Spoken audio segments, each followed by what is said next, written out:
Oh, I did find a spectral profile of the sun and Again, we're wanting proof of the globe and stars. what, and I'm gonna not go down that rabbit hole. I wanna know what the hell is going on with the stars in the sky. Spectrum of Yeah, I G-type can tell you what stars. the stars are. Go ahead. You ready? They're angels. Thank you. Got any evidence to support that? Yeah, it's Do exactly you what the have Bible any says they evidence are. to support that they're fusion? Your evidence is a book that was written by a bunch of tribesmen way back about 3,000 years ago or 2,500. Yeah, What tribe the are they authority. in? The authority. Okay. Okay, I already answered that about the religious, that I agree with you that you have a religious conviction for believing what you do, but it doesn't give us much evidence to go on. That's what you have, though. That's not true. Yes, it is.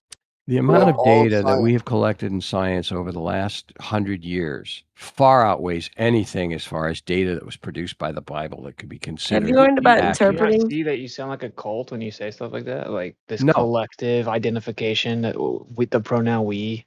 What, As if it's you. what word in there It's did not I you. say It wasn't believe? you.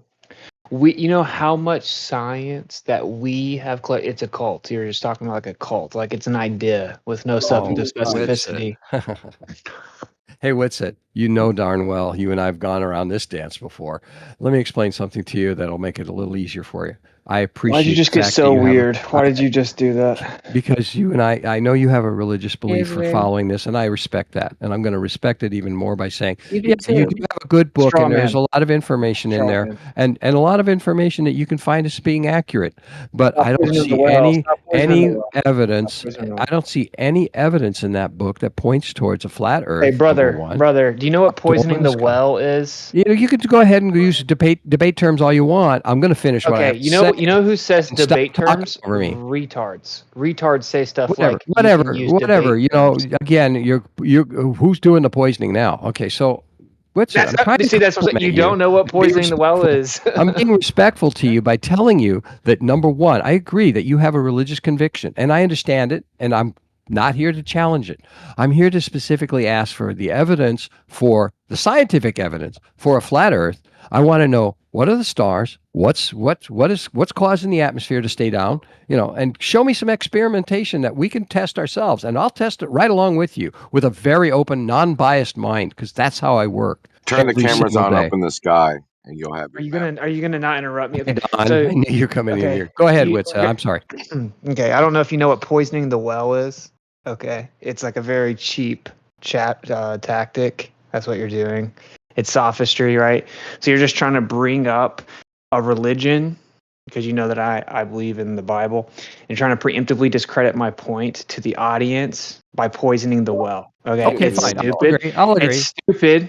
It's stupid. Okay, so further, then Now, you get on say to my point and you answer my want question. scientific. You better I know. Stop interrupting.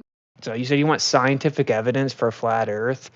Flat is a description of a surface. It's based on empirical measurements, which is a math question. It isn't science. So you have a fundamental misunderstanding what science even is, while you also, tout this like ostensible confidence in your scientific position. You don't know what science is. You're conflating science and math. Do you understand that? Yeah, sure. I understand that. Math is a proof. Okay, cool. And math, basically, if you're talking about flat, you're talking about a surface. If you're talking about a surface, you're talking about a plane. Is your plane flat? The answer is So when apparently you yes. ask for scientific evidence of a flat Earth, that's retarded, huh? No, when I'm asking for scientific evidence of the Earth, period, not what you- and no, your no, no, impression no. that it's flat because you call it a flat Earth, that's the shape of it. What else is about the flat Earth? It goes on Scientific forever. evidence of the Earth. Is it a circular flat plane? What is it made out of? Wait up. How deep is it? All How these about the things. map, Angelo? You're asking a whole bunch of measurement questions again. So No, again, you don't. No. Yeah, What you is it are. made- Yeah, you are. What it's Okay, made of is chill, not man. not a measurement question. Hey, What is it made of? Chill. Okay, you asked about a shape, okay? Because what you're doing is you're gish galloping. So we'll break it down. Okay, you asked about a shape. Do you know what the measurement of shapes is? There's a field of study for the measurement of I shapes. You understand know what that. it's That's called? a math. What's it We're called? back to What's it math. called? What's it called? Geometry. Yeah, geometry. Okay, is geometry And science? trig. Don't forget trig, because you can use trig also. Is geometry science? No, geometry is math, and math Okay. can be used Nice. evidence to Cool. prove certain Okay. scientific concepts, or at least to Okay. supporting evidence to it. No. So go No, no, on. no, no. No, no, no. Yes, Math it doesn't can. prove math doesn't prove scientific No, concepts, it okay? supports it. I said it supports it. I corrected myself. You weren't listening. I said Okay. specifically So mathematical proofs help support the scientific concepts and results that conclusions we come to based on those mathematical proofs. not even really. I mean, you know, the word support's doing a lot of lifting there, but it doesn't really matter, right? That's So what evidence is. this is super important because you clearly have a fundamental misunderstanding of the conversation. So if I were you, I would knock the arrogance down a bit because you haven't even Who's the entered one now that's you're poisoning the well? interrupting because you know you could never handle me actually laying this out. Okay, so you should chill out and make sure you understand the conversation before you try to like taunt people about the conversation. Do you get that Witsit, that's I'm kind very of weird? familiar with So your little tactics. hey, listen, do you know the difference in science and math? Can you explain it to the room? What's the difference in science and math? It's like the prerequisite to having this conversation. No, the difference between science and math. All right, mathematics and as well as logic are the only two places where you'll ever find proofs. Science is I would basically say, the description of how things work around us, whether it's chemical or physical, or in this case here, it could be behavioral and biology, it could also be genetic, whatever. All of the science is taking the information that is given to us in the form of evidence so that we can draw conclusions and make statements on how we think things work. And guess what? Scientists never make a claim that they say we've absolutely proved beyond any doubt this, that, or the other. We always leave ourselves open for the possibility of new evidence come along and challenge our decisions. Am I not correct on all that? You're doing this thing where you're like just gonna try to say as much stuff as It you was a yes or can. no question. Hey, bro, calm down. You're doing this thing where you're just gonna try to say as many random like little points as you can to create the illusion that your point is somehow substantive. It's not gonna work though. Like Are you if talking to someone yourself in a stop mirror? interrupting me, dude. No, you're saying what you So, always do. dude, I just let you go on this stupid diatribe and you keep interrupting me. Okay. If you properly understand something, you can say it very simply. Okay. So, science explains things, math describes it. Okay. Math doesn't tell us what or how something works. Factually, math describes things. Factually, objectively, that's all it is. It can't tell us the truth of something. Do you understand that? It gives We don't have a supporting model. evidence along with all the other evidence. Where are you saying something different than what I said? Well, I'm just explaining to you that Just when you said say that. I you want literally science, said that. hey, You're going. I'm gonna stop you for a second. You got to understand what I just said was exactly the same thing you just repeated just now. first of all, it wasn't, but it was my It point was here is that exactly you can, that. hey man, my point here is if you're just going to interrupt and then go on gish galloping diatribes where you're trying to bolster your point ostensibly to people that maybe can't follow it, that isn't going to be a conversation I'm going to engage in, and you're going to need to stop interrupting me. You act like I'm doing some pedantic gotcha. I'm saying no. Let's just make sure we even comprehend the conversation because clearly you still don't after years of being involved in it. You're asking for scientific evidence of shape claims, of measurement questions about the nature of the surface of the earth, about the depth of the earth. None of these things are science questions, okay? Secondly, when you're talking about like the nature of a star, okay, that isn't science. Okay, you don't have scientific evidence of the nature of a star. What you have is observational evidence where you then make theoretical deductions based on your presuppositions. That isn't science. In order to actually practice science, you're going to need to be able to directly have direct accessibility to whatever it is that you're trying to figure out. Do you get that? That's not true, actually, Witsit. Here's why. I do observational science every day. I'm an entomologist. I study insects, in particular social insects, and most of my conclusions in the papers I've written that have been decided on by most of my peers as to be accurate is based on observations, only observations of behavior and so forth, that sometimes we can change and actually go in and do some experiments like changing variables, making interruptions in their daily lives to see how they react to it. But those are all observations. When an astronomer, probably the greatest observational science out there is astronomy itself, and they make these accurate measurements and so forth, and done with mathematics, and again supported by logic, and also supported by the proofs of magic They're not measurements. They're not like they're not mathematics. physical. They're not physical measurements, right? So the now let me finish. Mathematics that Medicine is support probably that far more important, but go ahead. mathematics that support astronomy logic that supports astronomy and the observational science that astronomy has. For instance, the simple sunrise and sunset is an Oh my God. astronomical measurement of God. its own kind. But the Can you point that stay I'm on a getting at, topic? Can you yeah, try to I stay am on one giving, topic? it is the same topic because the No, you sun is asked about Yeah, it's like considered, stars. I You asked asked it's about about 20 considered, stars, topics. dude. You oh, asked so about the sun stars. is not a star. I You forgot. did this thing. No, you're talking about sunsets because you always bring up No, sunsets. You do sunrise this and thing, sunsets right? Yeah, exactly. You just repeated it. You said no, then is repeated an it. So observation. All I'm talking about you're is an freaking observational out, science. man. You're Brett, freaking out. chill. Dude, you do this So thing, can I right, where you finish my just want to start, statement? you just want to say your things that you've I know you created. jumped all over my thing, but you're not letting me finish what I Dude, had to you've say. gotta calm So down, Witsit, dude. if I'd like to don't have a finish it, if model. you don't mind, because you were asking specifically what observational science is, or you were claiming that observational science isn't a thing, and I'm saying, yeah, even I never observing said those sunrise and things. sunset, not any particular sunrise or sunset. We can go down that path another time, like we did before. But I'm just saying, just looking at the sun on a particular day, you can figure out some things about it just by observing it. Like, for instance, when is the equinox, when isn't it, and so forth. Those are things you could do on a flat Earth That's too. changing Okay, topic. so my point that I'm getting at is observational science is a very important part of science. In fact, observations is a very important part Hey. of the scientific method. Would you agree with that, Witsit? I missed it. I checked out because you're not doing what I asked you to do, and you're not Oh, even that's participating not a in the me conversation. problem. That sounds like a you problem. Because you're You're not Greatangelo, even. you changing topic. have to stop interrupting every time he starts speaking. He may not have been listening, but he hasn't been Like he interrupting. hasn't been. Please He stop. has too. Give me a break, Please Gally. Go stop. get a drink or something. Please stop doing that. Please stop. How Please about you stop. stop drinking? Because what Robert, if happens you is Give me like one try more and drink. begin to heckle and insult people, you're gonna be muted. what ends up happening, right, is that to have the conversation with you, I have to interrupt back, and so it's like it's That's just fine. stupid. That's fine. Go It's ahead. Go ahead, okay. Witsit. I'm letting you Okay. finish. So here's the deal. Observational The, science. it's really cute and all how people like to run around and pretend that mainstream astronomy has it all sewn up and they got it all figured out. It isn't true at all. That isn't true at all. It's not even remotely close to true. Who It's said not even that? in the ballpark of true. They don't understand how even the most fundamental things work. They have competing theories. They aren't making direct physical measurements, right? They make like calculative deductions based on assumptions built up within models. Okay, we have competing models like the ladder method, for example. We have the ladder method, which is completely contradictory to the results of another methodology that we use in the universe. The methods don't even match each other. They're literally just trying to find ones that kind of match right now. So when you pretend that we know exactly what stars and the nature of them are, and we know how it all works, and astronomy is such a robust field of science, it isn't accurate at all. So now let's step back and use some intellectual honesty and ask ourselves, I wonder why it isn't very robust. The answer is very simple. We don't have accessibility to stuff in space. So it is merely theoretical. We have to view the sky and try to come up with theoretical constructs and models so we can try to put forth what we think could be going on. Do you understand that it is intrinsically limited to our lack of accessibility, therefore not actual physical science? Yes, I understand that. And guess what? I got one question I got to ask you.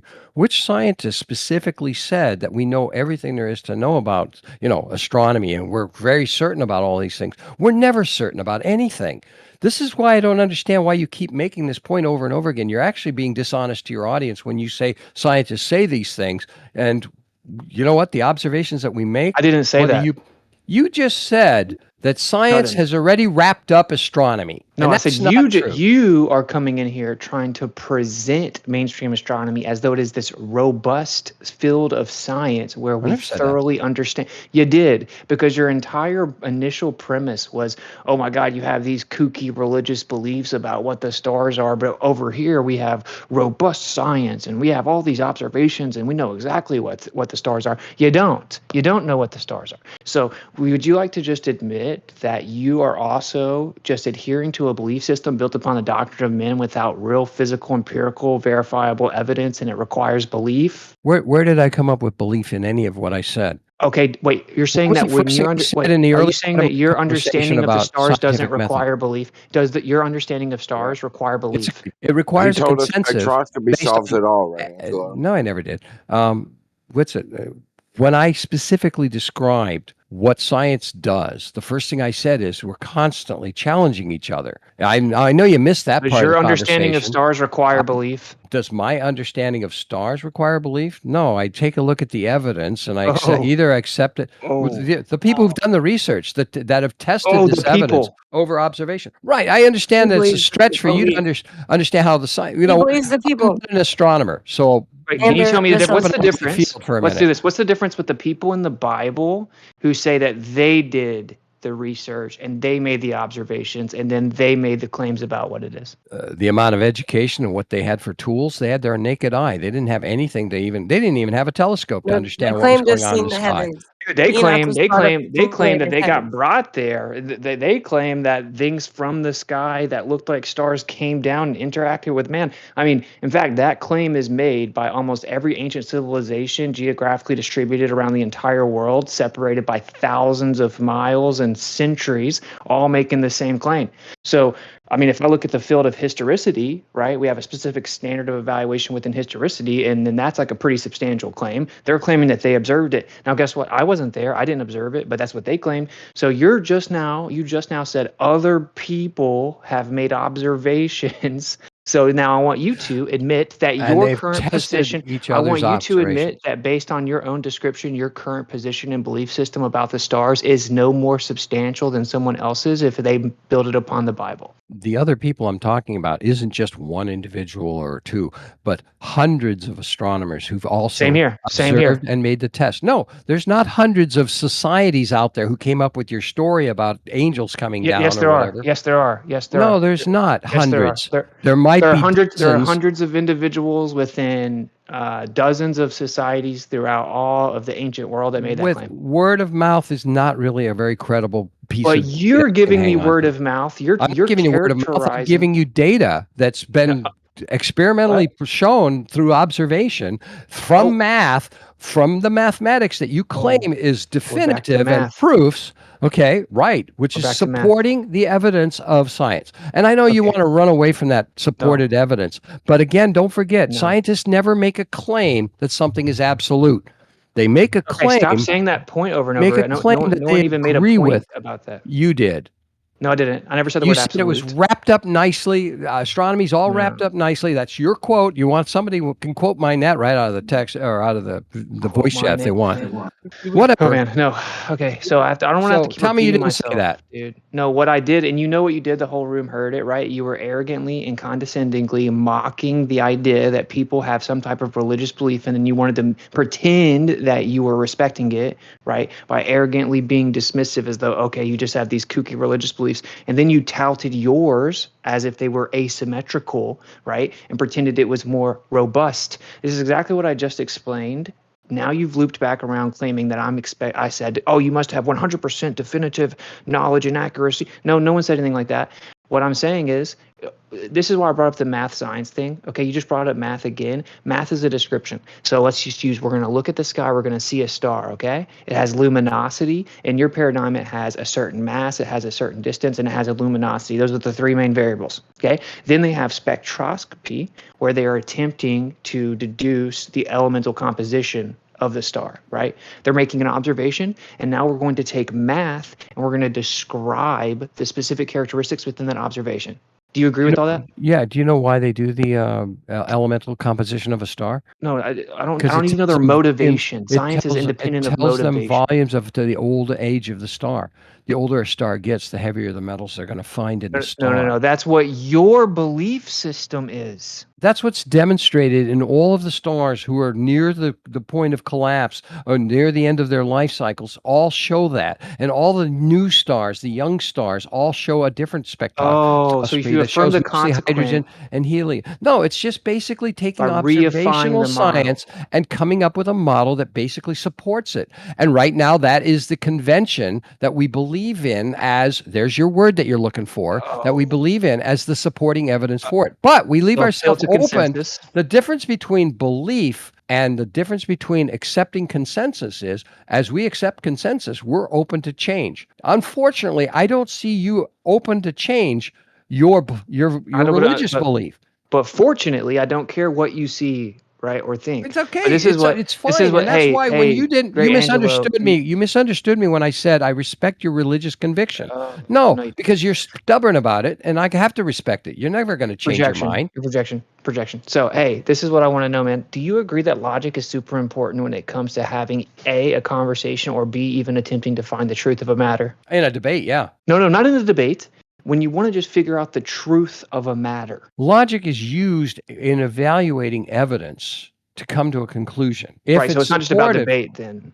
Well, it depends. Now, there are some times when logic fails. In other words, you can make a logical conclusion and you'll be wrong because you interpreted your evidence incorrectly. Wait, And so that's logic, time out. Logic doesn't tell you for sure the truth of a matter. What it does is it eliminates specific conclusions as I to agree. not being viable. Okay, so you agree that logic is super important. So this is really simple, right? If I'm going to think through something and figure out if it's true or not, it has to be a logical line of deduction, right? Or even induction. It needs to be logical in nature. If it isn't logically coherent, if it doesn't have reasoning that is consistent or coherent, then it is useless. It doesn't make any sense. It doesn't work. It can't be true. It doesn't work, right? So that's what I'm asking you. Is you keep on, every time I bring up the fact that your point is fallacious, you dismiss it as though it's some like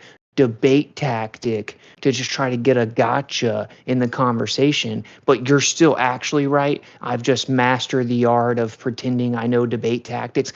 You understand that's not true, right? Like logic is just very important when it comes to discerning the truth of a matter. only when you're okay. What I'm asking you to do is to tell me just where in logic, when you're examining, like you're examining your evidence and your evidence points you in one direction, you make a logical conclusion about it. And then you find out later that you've made a mistake in your evidence, in other words, interpreting of the evidence. Where did logic save you in this? Logic this is a actually red herring. failed you. This is a No, red herring built it's upon a where straw man of my position, right? No, it's not. I'm ignoring This is your what I position. think realistically, I can't like just state off what the fallacies are because you just won't be able to keep up with that. You'll just try to find a way to dismiss it. Okay, but just a second ago, what you did was appeal to consensus. No one cares what we believe in. No, quote unquote, we accept at the time. No one cares. That doesn't mean anything in terms of what is true. We don't care at all. You know what? A bunch of people used to believe that they could have slaves, and they thought it was moral. Right. A lot of people used to believe that the sun was a god. A lot of people used to believe all kinds of things. I really don't care what people believe. It doesn't matter how many people believe it either. Okay. So we don't care. So it's appeal to consensus. And then what you did when you're like, do you know why they want to know the elemental composition? Because it lets us know how old the star is because they're on the verge of collapse. All you did was reify a bunch of constituent parts of your model, assume them to be true, and then use them to bolster your subsequent conclusion. So it's called a Actually, what I reification did was fallacy, an affirming no. the consequent fallacy, an appeal to consensus. It's nice. That's nice. Okay. Witsit, you're wrong here. And this is where you're wrong. When I made that statement, it was based on the observations of thousands upon hundreds of thousands of stars. We haven't been doing this like since yesterday. We've been doing this for over 100 years, looking at stars and figuring out their ages and figuring out By a why we color, see a Doppler color shift. of the star. Okay, That's Taylor, crazy. hang on. Witsit, we based on all this information, we come to these conclusions. Now, we don't use logic all the time. Logic helps us guide us to the conclusions, and a lot of times they help us come to a consensus. But not once will I sit there. And by the way, somebody asked in chat a very good question. What logical conclusion did you come up with when you observed a 24-hour sun down in Antarctica? I'd be interested in hearing that. Red herring. No, it might be a red herring. It might be a red herring, but I think it's a viable question. It's why I'm bringing it up. The answer is super simple. It's super simple that there appears to be a 24-hour sun in Antarctica. Good for you. Now explain how that happened. Why? Wait, time out. What makes you think that Don't let you the have red some herring. position that you're entitled to me needing to give you explanations? Can you explain that to me? The same reason why everybody who comes in here and tries to debunk the globe Earth, and deny our evidence that we came forward with, I'd like you to come to a logical conclusion to the fact that you saw a 24-hour sun, and then you want to still consistently explain that the Earth is whatever model that you haven't never presented. And I'm not 5 years old. I don't need models. Conveniently, I'm not a child. One of the major steps in doing your scientific method is to develop a model. in your No, it's hypothesis. not. What method it's of this? not. What Absolutely. step in the It's one of scientific it's method one of is the them. It's model? not required Please. for every one of them. And that's the other thing about Not a scientific part of methods it that at all. nobody understands is that it isn't finite. There aren't You want 5 to answer? scientific method procedures. Okay, you want me to answer your question? Do you want you want to know what the fundamental difference is? Okay, the people that believe in this globe quote unquote model, okay, they're making hyper specific claims, and lots of them. They're claiming to know the nature of the Earth. They're claiming to know the nature of the universe the Earth is within and all of the things that are in the universe. They claim to know the laws that govern that universe. They claim to know the law of quote unquote law of gravity that governs what we experience on Earth, on the quantum scale, and in the macro scale, right? They claim to know everything about the nature of the Earth. They make hyper-specific claims. That's a positive claim. If I come What do in you mean there by and I'm like, hyper-specific? stop, dude, I can't believe I have to explain this, but I do. If I'm like, okay, wait, okay, you want me to believe your claim? Fair enough. Okay, let's just look at it. If I then start looking at your claim and I'm like, this doesn't add up. Okay, this falsifies that claim though. This is inconsistent. This is a logical fallacy. This doesn't actually match the evidence, etc. Okay, you don't get to then turn around and demand I give you a replacement or somehow the falsification of your initial positive claim remains true. Which is why at the very beginning of me ever discussing this, I started having to repeatedly say the phrase falsification is independent of replacement. Falsification is independent of replacement. And here we are in 2026, and people still seem to struggle with that concept. Do you understand that that phrase is undeniably true? No, it's not true. And let me explain why first. Number one, I never came into this room with the intent of, claiming that the Earth was a globe. I actually came into this room and specifically asked, what's the flat Earth all about? What's going on with the stars? Tell me something about the flat Earth. What's it made out of? What does it look like? And you're not giving me anything because you don't have anything. Wait, You why want is to give me falsification biblical. independent of replacement not true? So there's no falsification going on. You were lying about your Whoa. falsifications Well, you because you're. said the phrase What did wasn't you say was true. false about? Everything that was said about the claim for the globe.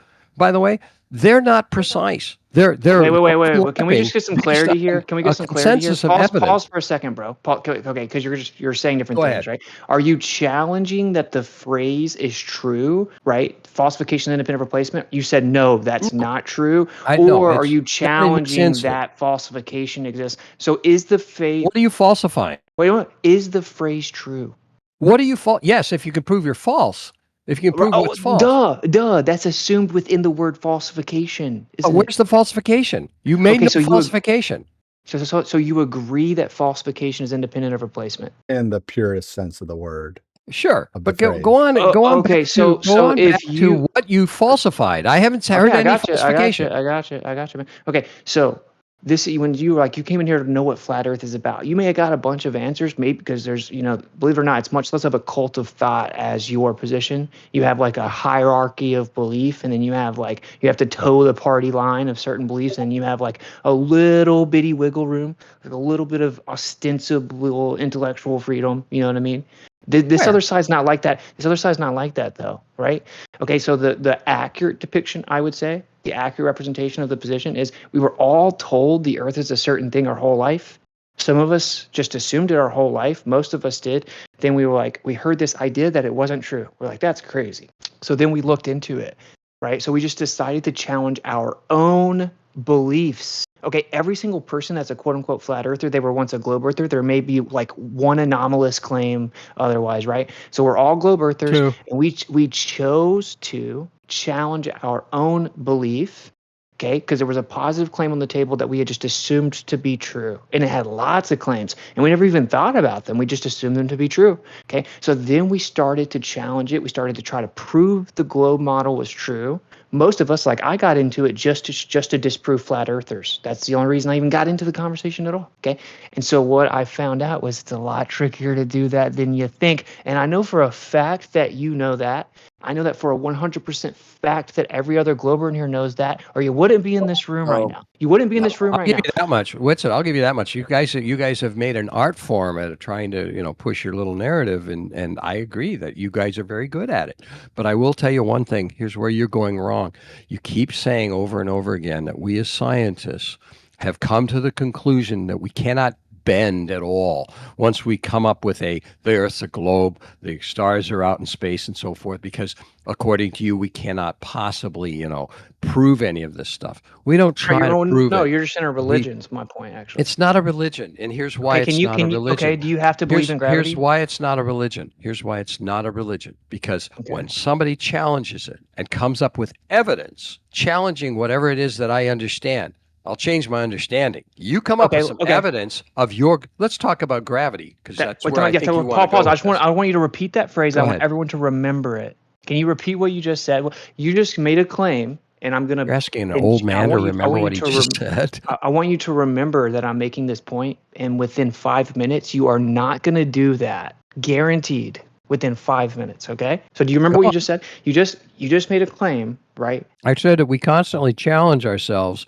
and challenge the conclusions we come to, and that it's not a religion and it's not a belief system. It's not a religion because we're open to challenge, open to change. If there was, you said and if there was evidence to support, and I mean convincing evidence, and evidence that can be tested by others, not just somebody making a claim in this room that I don't have time to test. Okay. Yeah, we change our minds, of course. Okay, cool. So let's get some of the parameters right, so I can show you that within 5 minutes I'm going to make you not do that effortlessly. Historic evidence, if that's what you're going to come up with. Wait, time out. No. Chill. Okay, so do we agree that if there is a positive claim, let's say someone's trying to put forth a theory in science, okay? They're trying to explain some phenomena that we see. They're going to put forth an explanation. Do we agree that then if that theory necessitates certain predictions, right? So if that theory is true, thinking about Newtonian versus Einsteinian gravity, you're going down the wrong rabbit hole, because it ain't going to work. Chill. If the theory is true, then that means that it has to have certain outcomes, right? Do you agree that if we then go and make observations and we see that the empirical evidence shows that that necessitated outcome doesn't occur, isn't accurate, that would render the initial theory wrong?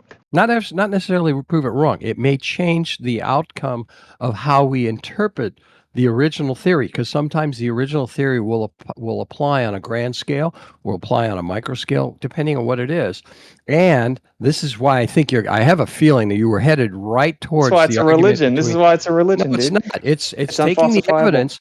No, it's not. It's not falsifying. I didn't look at Newtonian evidence, suddenly realize, hey, based on Einstein's theories of, the space-time and so forth, gravity is basically the curvature of space-time. But that doesn't change the fact that we can still plot our path to Mars using Newtonian mathematics and Newtonian gravity. Pragmatic fallacy. No, it's not pragmatic. It's basic facts that we use that particular theory and that particular understanding to solve a problem. What's your point? Get to the same result. In other words, it's the same result. The result is, why do objects fall? Well, but who cares if I can use an equation to accurately map out the trajectory of Mars? Who cares? What's your point? My point is, it's not a religion. Are you suggesting that means it's true? No, I've never said anything is true. You keep missing that point. So then you're not even arguing for truth of a matter. So I'm explaining why things do what they do, and I can use two theories to describe them.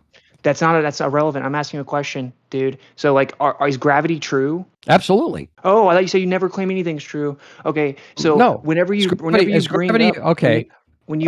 that you can use the equation. If you're asking from a true false from logic, no, it's you can't prove it. Oh my God. When you bring up the equation and say that you can accurately map out the path of Mars, what is the point of bringing that up? You clearly brought that up as though it was bolstering your position as true, right? No, it's supporting the theory that I'm using, or the idea that I'm using, which is Newtonian gravity, to decide how we're going to plot a trip to Mars. Relativity. I'm trying to figure out if it's true.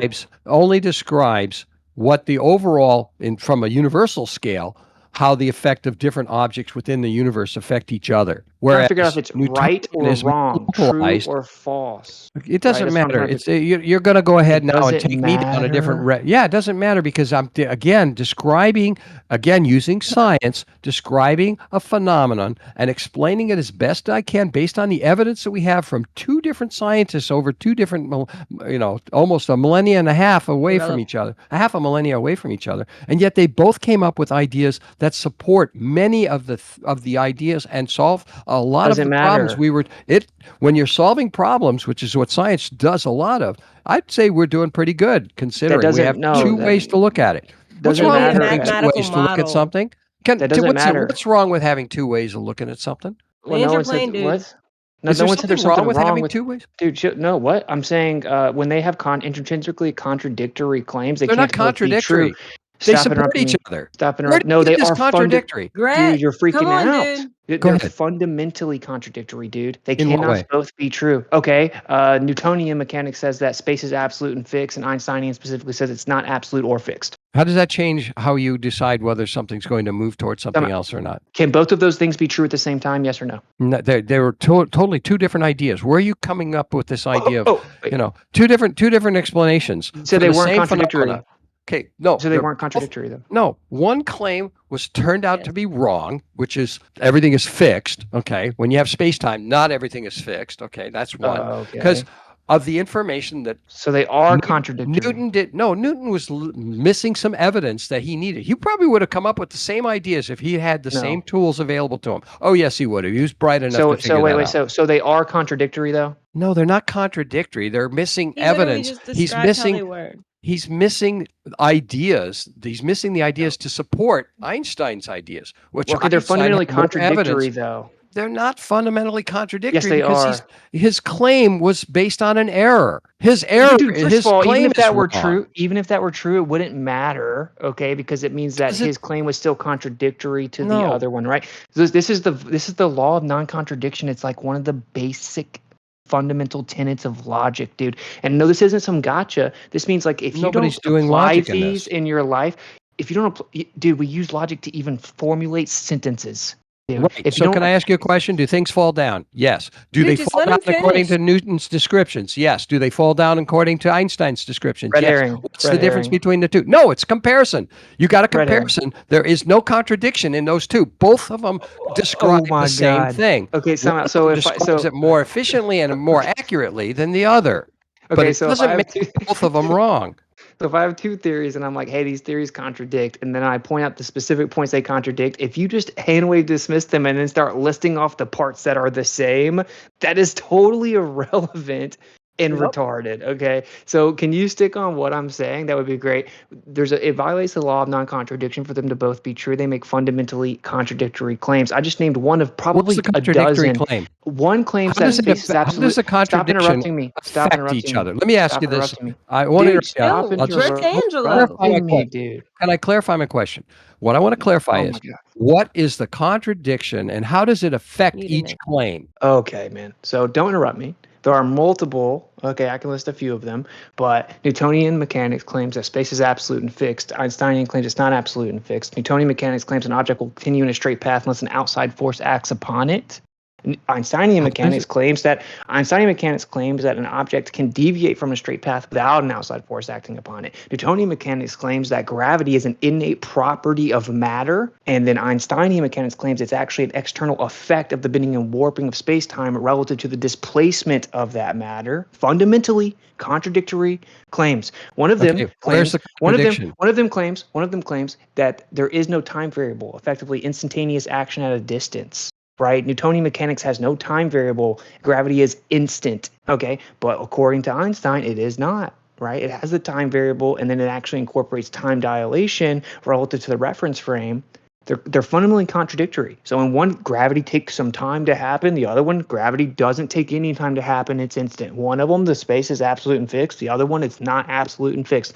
And the list goes on and on and on. One requires that there be some type of medium of exchange. The other one says there is no medium of exchange. So do you understand that those are fundamentally opposite? I think you're missing the thing though here, Witsit, is Hold on, Jake. Newton is They're having a conversation. Can you let them Yeah, finish? let's let I want to go ahead and have Jake jump in. Are Of you course, right now tapping is when you'd out? want him to jump in. Of course. No, Are you because I know tapping he's going out? to answer exactly what I'm saying, and I know he's No, he's going to not. do it He's going to because he's also use younger a than red I am. herring fallacy. He's going to No, he's also use not. a red Greatangelo, herring. do you Oh, have a for fuck's sake. response? Yeah, I have a response. All right, Witsit, let me explain two things. Number one, you haven't demonstrated a single contradiction where it has an effect on the other theory, and it doesn't in every sense of the word. Einstein's claim about, that there's no that objects can move without a force is wrong because it's essentially not what he said. What he said was that objects will change their direction as the warping of space-time occurs around them. That warping of space-time is an effect. It's something that's moving the object as a result of it. So that's a claim in this. You're misinterpreting what his claim was.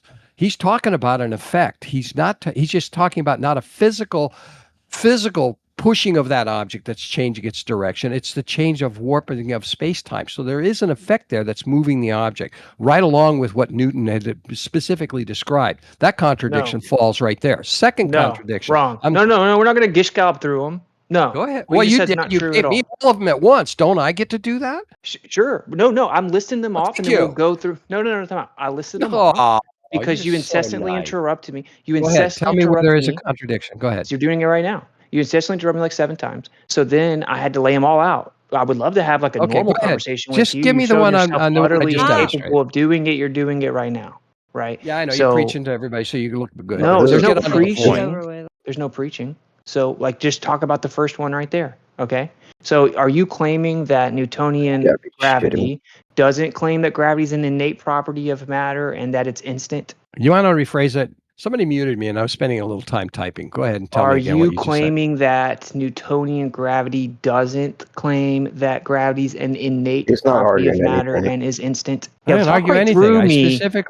specifically said to you that your claim of the contradiction that Einstein said that objects don't have to have a force applied to them to move, whereas Newton said they do, is not what Einstein said. Einstein specifically say that. described that's exactly what you said when you were No, talking I about the didn't. I contradiction. said Newtonian Does gravity anybody else says see that an that? object, Newtonian mechanics says an object will continue in a straight path unless an outside force acts upon it. Do you agree? Go on. Do you agree? Yes. Okay. Einsteinian gravity says, in fact, an object can deviate from a straight path without an outside force acting upon it. Isn't that what I just said? No, you recharacterized it, saying that Einstein said that it doesn't need a force, or like it never has a force. I never said it never has a force. Who said that? When did I say it never has a What did force? you just say again? You want to repeat what you just said a minute ago? The difference here is you're saying Einsteinian I said said what? it never has a force, and I said it doesn't No, you said need one. it could Those are deviate different from things. a path. You said it could deviate from a path. Yeah, Einstein said you could deviate from a path yeah, without a force being applied to it. correct. Isn't that what I just said? That the No. force that what Einstein really said was the force that's being applied is the curvature of space-time. That's not what he said. That's exactly what he was describing. That's what he was describing. Go look at his goddamn theory. Good thing I've actually read them. Good thing I've actually read them. Good. No, tell me where he said. He doesn't say that. He says the exact opposite of what you just said. Tell me where he said an exact quote, what you just basically described, that an object that's got a straight path, that's going in a straight path, can suddenly change its direction without any force being applied. Isn't that what he said? Are you adding adjectives like suddenly? Well, whatever. No, what you're just trying to in a nutshell. So, did he say that? Yes. Okay. And it's very simple. Because I can bring it up to you right now. Give me 1 second. It's very simple. Okay, please pull up where he says that space-time acts as is a force that's moving objects. Please enlighten me, because he doesn't say that. Okay. So the point is that an object can fall on a straight path and a curved path simultaneously, according to Einstein. Okay, that was not the case according to Newton. He claimed space was absolute and fixed. An object will continue in a straight path unless an outside force acts upon it. For example, let's use the globe Earth in your model. They claim it goes around the sun. According to Newton, the gravity from the sun was directly acting on the Earth and effectively, quote unquote, pulling it in a circle around it. According to Einstein, that's not what's happening at all. right? The Earth is free falling in a linear path for the local observer on Earth. Simultaneously, it is going in a curved path in the reference frame of the sun. And that's just because of the space-time curvature due to the displacement of the sun, which basically creates a gravity well. So the Earth is just free falling in a little gravity well. So it's going in a curved path, but locally it's free falling in a straight path. Those are fundamentally different things. They're literally the opposite. Within Atomic Einstein, clocks proven absolute. is a geodesic is a geodesic a straight path It's a according to preferred Einstein? frame. Atomic clocks prove it. Thank you, Jake. That curved path, which is the object following a geodesic, is that considered changing direction, or is that considered following a straight path? They would say it's the straightest possible path through curved space-time. Exactly. That's correct. I just said all that. So now, hold on. Why did you just say Einstein's exactly idea, that's correct, like you were correcting me? all right, Einstein's idea I'm- was not motion can bend for no reason. Okay, it was Never that said that. gravity Straw is man, never not. Can I finish? Thank you. It Never was that said- gravity is not a normal force like a push or a pull. In general We get it. You're a relativity, fanboy of Einstein. We get it. a free-falling object follows a geodesic, which is equivalent of a straight line in a curved space-time. Stanford's gravity probe B explanation. You're just puts it this reading way. it now when I've already Reading said it. It's so Because I'm reading it because I knew there was a reason I'd have to go I look already this said up. that. Okay. I just said that. No, you didn't, because what you made I a claim literally was- just now said a I geodesic want to is know the straightest possible path through contradiction. curved space-time. Right. Where's the contradiction that totally negates Holy shit. basically Newton's idea of an object in motion will stay in a straight line unless acted upon by an outside Sure, force? I got you, buddy. I got you. Okay. According to Einstein, I just gave you a specific example. You were just trying to look something up to read it to me and pretend that you knew it, right? So you weren't listening. No, I I gave knew you the specific. I even Stop described interrupting. it. You know, one of the main reasons that you don't follow the conversation is you're always interrupting it. So, like, I gave you a specific example Witsit. of the Earth going around the sun. According to Newton, there's a force acting on the Earth that's making the Earth go in a circle around the sun. According to Einstein, the Earth goes in an orbit around the sun with no force acting on it. No, he doesn't say that either. Yes, he does. So you don't even understand. He said the motion basics. can bend. He didn't say the motion can bend for no reason. The force that's never being said acted that. on it, the force never that's said being that. acted on it is not a physical force. It's the bending of space-time. It's not a force at all. Well, I know you can describe it as not a force, like some kind of physical force. That's where Newton was wrong on it. But it's still the same effect, and it doesn't negate either theory. And that's where you have a problem. My Because God, you have a contradiction.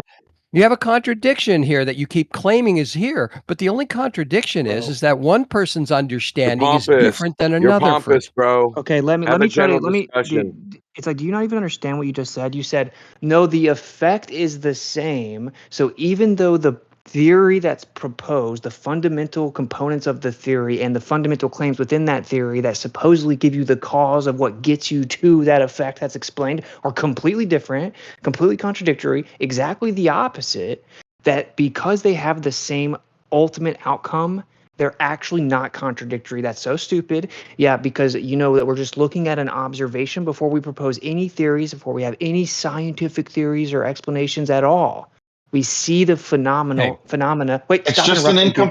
an incomplete model. Stop. It's an approximation. Newton isn't. Stop. So we have a naturally occurring observable phenomenon like an object falls down, for example. Okay? Object falls down. So now we're going to put forth theories to try to explain why that object falls down. Right? Before we put the theory together, the object fell down. Okay? My 3-year-old could walk over there and say, look, the object fell down. And she could say that there were fairies. She could say that there were fairies that were waving their wand, and it makes objects fall down. There are little invisible fairies everywhere. It doesn't matter what the theory is, okay? The phenomena exists. Newton comes along, gives one theory. Einstein comes along later, gives another theory. The two theories, the proposed claims to Where do they explain contradict each other? Dude, I just gave you a list of them, right? And one of them is Newton claimed it was a force. Einstein claimed it explicitly was not a force. Einstein did not throw away inertia. He expanded on what a straight line means in a geodesic curve. Another red herring. That was just a non sequitur. This is exactly what came out of Einstein's own paper. He's not throwing away inertia. Dude, He's I said explaining it's what a straight non line means in sequitur. a Can you No, respond to what Witsit actually said? yeah, I'm responding to what he said. Basically, is there's no No, that was contradiction irrelevant. here. So now go on to the next contradiction. No, 'cause we dude, pretty what well demonstrated it. you just invoked a totally irrelevant thing, which was non sequitur, It's and very then relevant. you acted like it was true just because you claimed it was in Einstein's paper. Okay. No, You're expecting dude, inertia to be the reason why an object changes if you were following Newton. Okay. no. Don't tell me what I Specifically. expect. Okay, Well, that's what it's you very said. simple. You Okay, said can you just Newton let him he finish? described this. No. He described this object moving in a straight line, suddenly changing direction, has to have a force to change that direction. Dude, do you think that the Einstein audience can't tell specifically what you're described. doing? I'm basically explaining to you that when you stated there was a contradiction, I'm sitting here in total aghast, wondering where's there a contradiction? Both Oh, of them I'll solve repeat the it. same Don't worry. problem. Newton claimed it's a force. Einstein explicitly said it was not a force. And A the force audience as cannot you follow described whenever you Newton's physically. interrupt with perspective, non sequiturs. When you're from Newton's especially when other people interrupt, the audience is not follow. I'm not Okay, able to fine. follow. Jake, go ahead. Especially whenever you interrupt with non sequitur things. Please do not call on Jake. Witsit, can you finish what you were saying? Well, yeah, it's just very simple. Newton claimed that it was a force. Einstein claimed it was not a force. So they are opposite claims. Literally, the only difference in the claims I just said is the word not. The negating noun. They're fundamentally opposite. Okay. What's an When you object just do changing this weird direction? little, when you do this weird little mental gymnastic, Gish Gallop, red herring, non sequitur combination of pretending somehow that wasn't a contradiction, the audience can tell what you're doing. Okay, so it just makes you look intellectually dishonest. It makes it look like you are afraid that you can't defend your position. That's what it makes it look like. So if you really believe it's true, you shouldn't have to use these tactics, I wouldn't think. Okay, so you should just honestly admit, yeah, of course, Newton came way before Einstein, and then he makes a totally different claim later, and he superseded Newton. Of course, they can't both be simultaneously true because they make fundamentally opposite claims. Are either one of them wrong? Yes, but one of them at Which the one? least, wait, time out. One of them at the minimum has to be wrong, but the actual answer to your question is that they're both wrong. what about when Okay. we're But it's comparing? irrelevant to what he What, just said. They did contradict, and he won't admit that. Okay, go ahead, Jake. what about it? What about when we're comparing the macro world to the quantum world? Right? In the Oh my macro God. world, in the macro world, things can't disappear and reappear somewhere else, right? And so if we make a rule that says, well, a toaster can't disappear off your counter and then reappear on your couch, right? And that's valid to build a model of reality based on that fact, right? But we know that when you go down small enough, right, like when you're designing a microprocessor, all of a sudden quantum tunneling becomes a huge problem when it comes to flipping bits because electrons can disappear and reappear somewhere else. They can quantum tunnel and literally like a toaster Does that have to disappearing do off with your counter and going anything? somewhere else. So just the fact that one model is an approximation of reality doesn't mean that it's worthless because it doesn't have the What you guys fundamental do, characteristics of reality, you right? see what you guys do. You always change things, like you say worthless, Answer right? his Like question. I There's never, nothing I never worthless said. there. Criticize This I is am no the different just than this answer. example. both instantly interrupting me. So I never said worthless. In fact, the way this conversation started was me pointing out that he was using a pragmatic fallacy. Okay, so that It's not a means that pragmatic. First of all, you don't know what a Stop pragmatic interrupting. fallacy is. interrupting me, Yeah, dude. no mods are gonna do anything about it either. It's annoying, dude. You guys know you can't debate me, so you specifically use the tactic of not letting me speak. It's like, what are you, a child? I haven't been talking, Okay. Witsit. Shut up. You've been Okay. talking 90% of the Shut time. up. It's at Shut up. 90%, and you're Shut complaining. You're up. not even a part of the conversation, Jake. It doesn't justify you interrupting, even if that was true. Okay, and that isn't true. Angela's been interrupting me the whole time. So I started the whole conversation that this topic started by me pointing out he used a pragmatic fallacy. That's me immediately acknowledging that there is some type of use. That's what a pragmatic fallacy is. So for you to come back around and straw man and mischaracterize my position as claiming it's completely useless is another tactic. The reason that you guys get so frustrated with me is I don't let you get away with your tactics. Okay? And a lot of people just let you get away with your tactics. I'm not doing it. So now we're going to define pragmatic fallacy, and you're going to concede that's what it was. Okay? I'm going to read it off. The pragmatic fallacy is the erroneous argument that something is true or good simply because it works, brings practical benefits, or provides a desired result. Do you concede that when you talk about how I can use Newtonian equations to map out the path of Mars, therefore it's true, that's a pragmatic fallacy? No, because because it makes specific calculations and Who predictions as unmuted? part of a comprehensive model that accurately describes many aspects of reality. That is far from a pragmatic fallacy. Okay, a pragmatic fallacy is like my cookies better when I throw salt in them or something like that, right? No. Just rules of thumb. Go ahead and type into any AI engine if you want whether Newton accurately describing I just read the motion is definition. a Laws of pragmatic. motion. Okay, go ahead and ask any AI right Oh, now okay. and say and ask it whether the fact that Newton's equations accurately predict and describe motion is a pragmatic fallacy because they work. No. That's That would be definitionally a me. That would be pragmatic me. fallacy.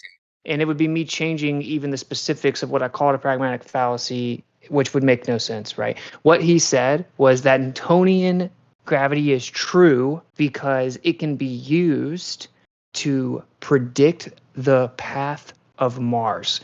By the way, okay, there are lots of things that can be used to predict the path of Mars. Lots of things. And so I could explain how stupid that is in many different ways. Maybe that's the best way since you guys just need to say no to being called fallacious because you have no humility or whatever. Okay, here, I'm answer this question directly. If I proposed a theory that was that what's being mischaracterized as gravity is actually electromagnetic in nature, and then I was able to give you an equation that accurately mapped out and predicted the path of Mars, would that mean that my electromagnetic gravity theory was true? Yes or no? It won't mean that it's true, but it would show that there's evidence that what you're proposing could be an accurate description of reality. And if it worked, it wouldn't be a pragmatic fallacy. Oh, okay. So now you've changed it to could be an accurate description of reality. Okay. Well, that's Which is convenient everything in because science.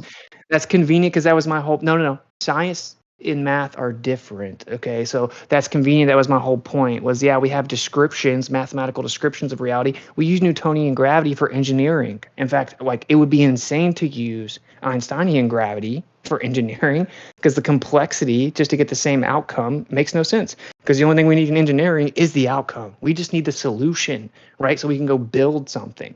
So all we need to account for is that something has weight and what happens when we account for that weight. That's all we care about in engineering. So the specific way that that object has weight doesn't matter, right? Because that's just a mathematical description that we're using for engineering. It's pragmatic. It has a use case. Okay. Well, there's But no when we're talking, contradiction then. stop. This is the conclusion here. But when we're talking about science, we're trying to figure out how it works. We're trying to explain it. We're not just trying to describe what happens. We're trying to explain how it happens. Okay. So Newton comes in and claims that he's explaining how it happens. So does Einstein. So does modified Newtonian dynamic theories that are being proposed now. Okay. It's an attempt to explain it, not just describe it. Do you guys understand the difference? Sure. Okay. So when you say gravity is true because I can use that equation to map out the path of Mars, that's a pragmatic fallacy by definition. In what No, way? it's not. It's not. Okay, a the pragmatic fallacy. fallacy is committed when one argues that something is true because it works. And where works means something like I'm satisfied with it, I feel better, I find it beneficial, meaningful, or significant, or it explains things for me. For example, many people claim that astrology works, acupuncture works, chiropractic works, homeopathy works, numerology works, therapeutic touch works. What works means here is vague and ambiguous. Pragmatic Well, fallacy. Wait, do you understand the premise? I do, 'Cause and I I'm even about to tell you why your premise is wrong. The error is in confusing the value or the truth value of the claim within the benefit. If you see the truth value within the claim being supported by scientific evidence, therefore it's no longer a pragmatic.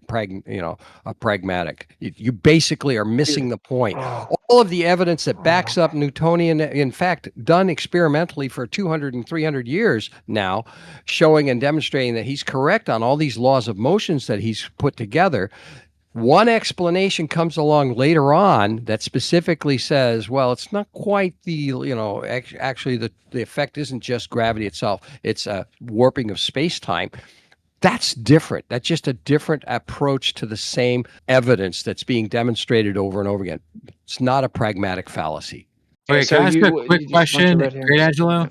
Does a Would you agree that pragmatic hold on, fallacy stop uh, being a pragmatic fallacy if after the fact, when you make the fallacy, the thing works? No. Again, what I'm trying to get Witsit to admit is the That's error what that he he's just making is claimed. confusing the truth value of the claim. Have you confused the truth value of the claim of Newtonian gravity versus the claim of Einsteinian gravity? And you still haven't come to the contradiction that I've been asking for. Yeah, I have actually, but now I'm going to read it again because you are going to concede it, right? Because the reason this is important is because basically all I ever hear from people on your side is pragmatic fallacies. That's literally like all you guys have. So claiming that something is true because the person making the claim has experienced or is referring to someone who has experienced some practical benefit, like mapping out the path of planets, for example, from believing that thing to be true. The practical benefit is often summarized as it works. The person is confusing the truth value of the claim with the results from believing the claim to be true. Do you understand what a pragmatic fallacy is now? But in science, we don't ever say that this particular model is true, or that this particular model is the true nature of reality, right? We just say it's an accurate enough approximation to work across multiple domains and make accurate predictions that can be quantified and tested and falsified. And all those things brought together is not a pragmatic fallacy. You might want to call it that, but it's not, because we're not saying that, oh, because this works it must be true. That would That be is a what he that would said. be a that That would is be a what he said. pragmatic fallacy. What we're saying is that it continues to make useful, accurate predictions. No, that's not what he said. Therefore, within this domain it is accurately, within this domain it's making accurate predictions, so it has utility, and that points it to that it's accurately modeling reality to some degree, right? But Oh, it's to not some like degree. it's not like, because everything in science is tentative, right? Like Newtonian physics was accurately describing orbits up until they found the orbital errors within Mars, right? Or not Mars, Mercury, I mean.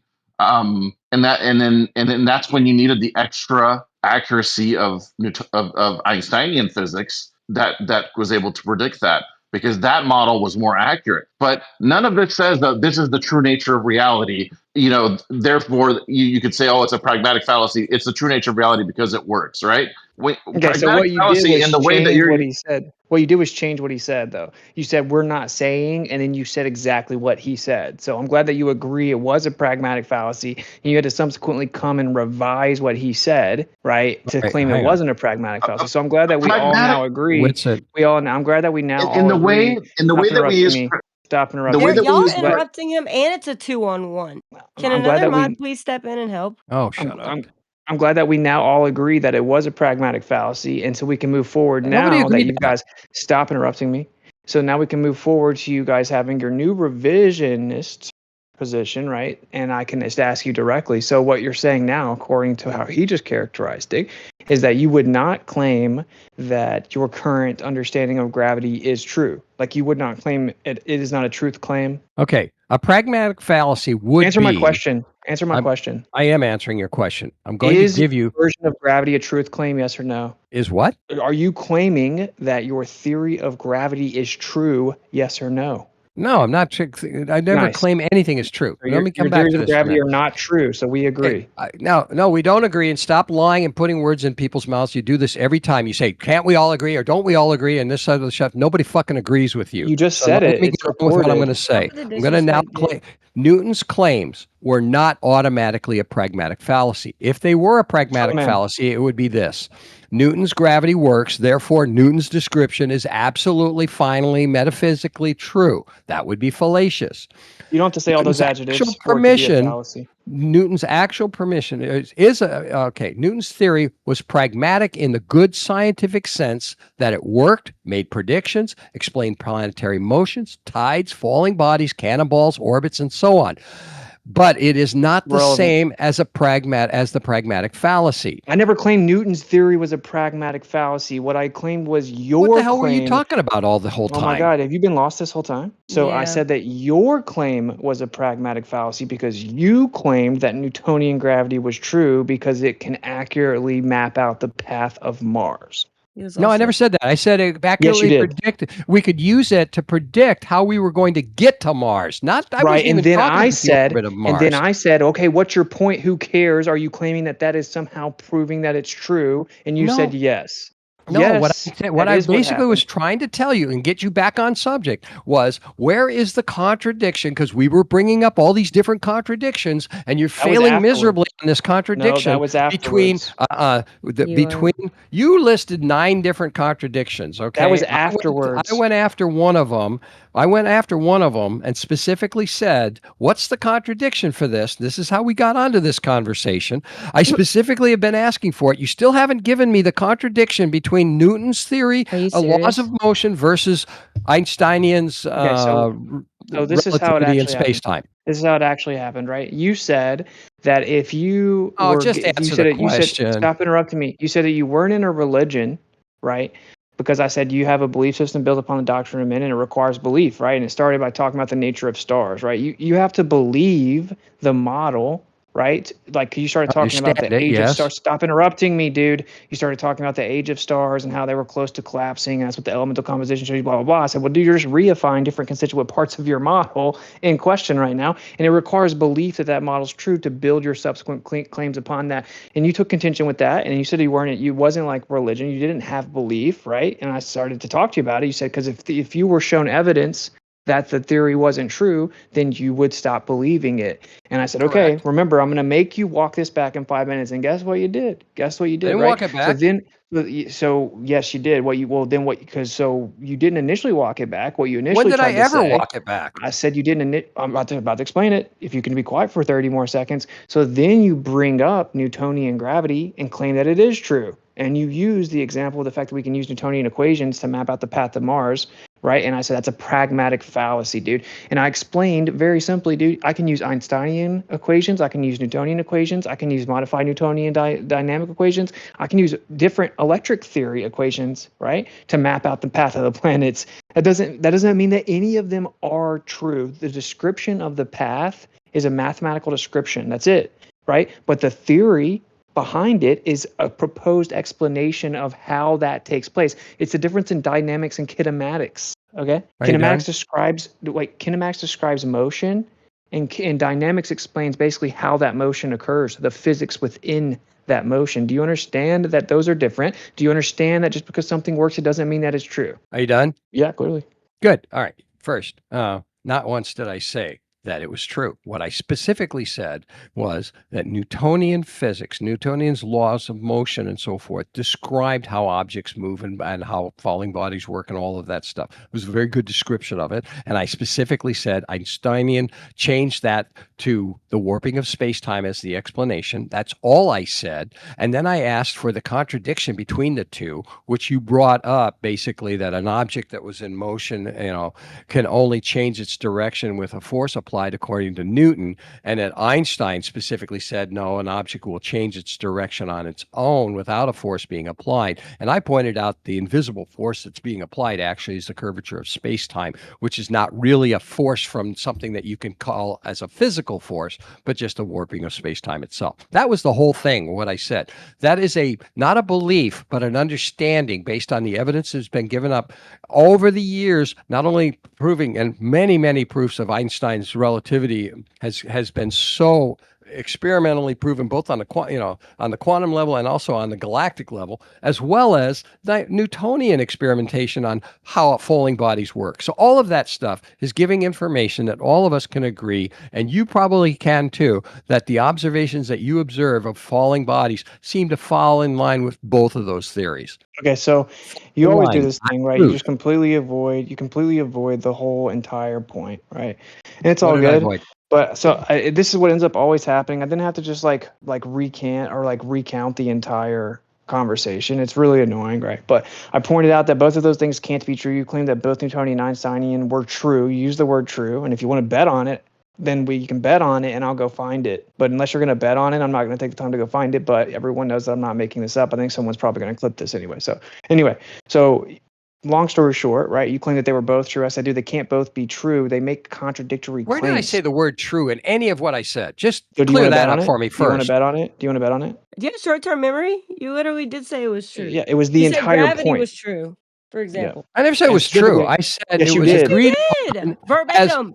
oh, for God's sakes. If I said the word true, then I misspoke because I said Well, of course, that's specifically convenient. You misspoke now that I've forced you when guys did into I a say the word? corner. I'm gonna shut you up for a minute. You You gotta hear did. this. You're gonna listen to me for a second. Stop putting words in You're my just mouth. I interrupting never used him. the word true. I Yes, you specifically Okay, was what do you very want to bet? careful to What do you want to bet? describe that Newtonian laws of physics have been demonstrated What do you want to bet? hello, through You want to bet? experimentation to be an explanation for why falling bodies do what they do. An You didn't explanation, understand, by not the way. true. I never used the word true. I said You want to bet? a very good explanation. Go ahead, play the clip. Well, you're Do you want pretending to that you're bet? so sure about it, so you should be able to bet. It should be easy money. I'm not. I'm. You know what? You of a religious person would believe in betting? Come on. Do Yeah, you want Jesus to because went bet or through. well, not? It's a first of all, fundamental point of showing that yeah. you Go can ahead. say my Just name. show me that I'm Do you wrong. want to First That of bet or all, I I'm not? said not. the word true. First of all, I don't call Can I myself religious, interject? but like I No, only no offer bacon. bets. Time out. I only offer bets I don't give when a I fuck know about for bets. a I'm not a stop betting man. You're interrupting not going to me. get a thing out of me. So Dude, stop doing that. dude, you're like a grown man. mind's gonna be Why are over you so incapable of Why just is showing Taylor basic self-control, interjecting? man? Like, okay, well, because it's funny because you say that, but you don't realize the only way the other side can even talk is they're forced to then try to interrupt back. And you're going to pretend you don't know the cause of it, and you're only going to comment on the side that has to try to interject to speak. Just so dishonest, it's ridiculous. This has been going on for about 45 minutes now. So, just to clarify, I only ever bet when I know what I'm saying is true to expedite the conversation and save everyone time versus sit here and be gaslit for another 20 minutes. He didn't say something that you did say. Okay. But this is the conclusion. And it's very simple, bro. Okay. Newtonian and Einsteinian gravity cannot both be true. They make contradictory claims. To then use a red herring and deflect and obfuscate away to the fact that they both have the same final solution, that the equations can give you the same solution or just accurately describe certain phenomena mathematically is a total red herring. No duh. No, duh. That isn't the point. They make fundamentally opposite claims when it comes to the actual explanation of that phenomena that they ultimately describe mathematically. So, in very simple terms, they can't both be true because they make opposite claims. It violates the law of non-contradiction. The door can't be opened and closed at the same time. Gravity can't be a force and not a force at the same time. Space can't be absolute and fixed and not absolute and fixed at the same time. Gravity can't be instant and not instant at the same time. Okay? Fundamentally contradictory claims. They cannot both be simultaneously true. That was the only point. And the fact that you couldn't just obviously concede that point shows that you're just being intellectually dishonest. That's just like saying All Witsit right. that So if we had two maps, okay, one was drawn by Einstein and one was drawn by Newton, right? They both get you where you need to go, but one of them is a little bit more accurate, right? You have a little bit of a straighter route. You save a little bit more fuel because it's a little bit more precise, right? Neither of which are a 100% depiction of reality. And if somebody made the claim, well, this map gets me to where I'm going, therefore this map is a 100% accurate representation of reality, that would be a pragmatic fallacy, right? But it has it obviously reflects true aspects of reality if it has the relationships of objects relative to one another in a way that gets you to where you're going, right? We don't See care. what you're That's what saying I is, want. oh well, if the Einsteinian map and the Newtonian map are different, then obviously one is right and one is wrong, and I never therefore you said can't that. have both of them. That's a This is lie. That's a irrelevant. blatant straw Greatangelo, do you man. want to I respond? okay. never All right. said therefore one is right and one is wrong. He asked me that, and I specifically said my entire point is that at the least one of them's wrong, but both of them are wrong. Okay. But what I would actually be saying, the better analogy would be like if there's a map, okay, and one of them claims that you have to go over the bridge to get to your point because there's a body of water there, and one claims you just keep walking on land, and then someone comes around and says both these maps are true because they both get me to where I'm going. It's like, no, they're not both true, actually. Just because they both accurately describe the home state that we get to doesn't mean they're both true.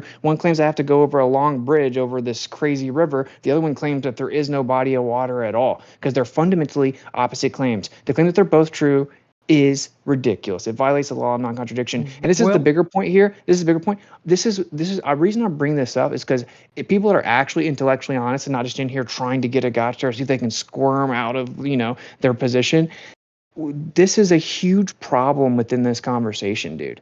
Almost All right. everyone that defends the mainstream model, stop, dude. I don't need your subjective determination of when my point is relevant enough to be heard. So therefore, you get to interrupt. Okay. Not interrupting. I'm just Shut waiting for you to up. finish. You're just Shut going up. on and on. Well, you should wait silently. So the point is that this happens all the time in this conversation. People think that if they get the final solution, if something is accurately described, let's use the path of the planets or satellites, those two are used all the time. We can use these equations to map out satellites. We can use these equations. They work to map out the planets. So it must be true. They present it as though that means that the claim is true. That isn't correct at all. It's a pragmatic fallacy. I can give you electric theories, electromagnetic theories that also can be used to take the equations and get the right solution, to map out the planets, to map out satellites. I can come up with etheric theories, countless etheric theories that also mathematically work. So that point is irrelevant. It doesn't do anything for us in the pursuit of determining which one is true or even more true. So unless you're in here not with the goal of actually discovering what's true, it's an irrelevant point. The reality is you guys bring it up because you think it does support your claim that your idea is true. But when pressed on it, you just try to revise it and walk it back. That's what actually happened. So stop using the pragmatic fallacy. That's all you got to say is, yeah, it was a pragmatic fallacy. My bad. Now we've gotten to, we're They not would making never truth claims. We're not claiming gravity's true. We're not saying it accurately describes reality, blah, blah, blah. Okay, cool. Then we agree. He did say gravity was true. So I heard it you're with my own 2 ears. all right. Anyway, you rested your entire hook on this particular pragmatic fallacy because you claimed this contradiction of these two types of motion that go on can be described by two different people, two different ways, and yet there's no contradiction because they both describe the same thing. They describe it differently. They've been experimentally proven differently, and there is no so where's the fallacy in that? If they're describing, hold on. Oh my Before I'm not quite done yet because you had a good 4 minutes on that last little That's not tirade. true. Well, maybe 3. No, I'm not that good. maybe one. So, it was longer than 60 seconds, but that's okay. We won't argue about that. So I guess what I'm trying to figure out is that you make this claim that because there's a discrepancy in the amount of information that Newton had at the time that he was formulating his laws of motion, because he was unaware of the greater scale of what Einsteinian's, relativity describes. You basically have a problem with the way Newton's laws of motion work. Yet, from a science point of view, they seem to work very well when navigating not only on this planet, but also when basically trying to, map out the projections of where the stars are going or where the planets are moving and how we're moving and so forth. I know you don't believe in any of that, but that's fine. The real point is that it seems to be tested over and over again. Now, the other half of the equation is Einstein's equations. Without relativity, the GPS system that you're working on right now, that you used to get around, wouldn't work. Without quantum physics, none of that science would work. So you deny all of that and call it a fallacy. No. The point that I'm getting at is you claim it's a fallacy when there's plenty of information to demonstrate not only accurate information, and this is the difference between a fallacy, a pragmatic fallacy, and what you're, you conceded it was a fallacy. The fallacy, no, there's no fallacy in there. You keep pleading for your audience to concede, for your debaters to concede. Everyone agrees with me. There's a fallacy. Who's the everyone? Who's everyone? Who are the scientists in here use that their brain and actually agree with you? Why is it that even GPT, Gemini, and Claude, all three of them were given the same input, all came back with that's bullshit? No, how is it that you could live through that? You didn't put the right input in there. Let's take a look at my input. Hey, I bet you $5,000 if you put in there what I actually said. It will agree with me. You want to bet on that? Wow, yeah. So because that's what you all do. Everything that you people do, everything you people do is dishonest. If you put in AI, if someone makes the claim that because these equations work to map out the path of planets, therefore that theory of gravity is true, would that be a pragmatic fallacy? It would say yes. It is a textbook fallacy. I just read the definition of the fallacy from I just now read the definition of the fallacy from 5 different sources. This is what's so annoying though. If I boiled it down to try to make this a very quick back and forth, you still won't be honest. You still can't do it. Here's honest. Hey, you keep interrupting me. You keep asking for the contradiction.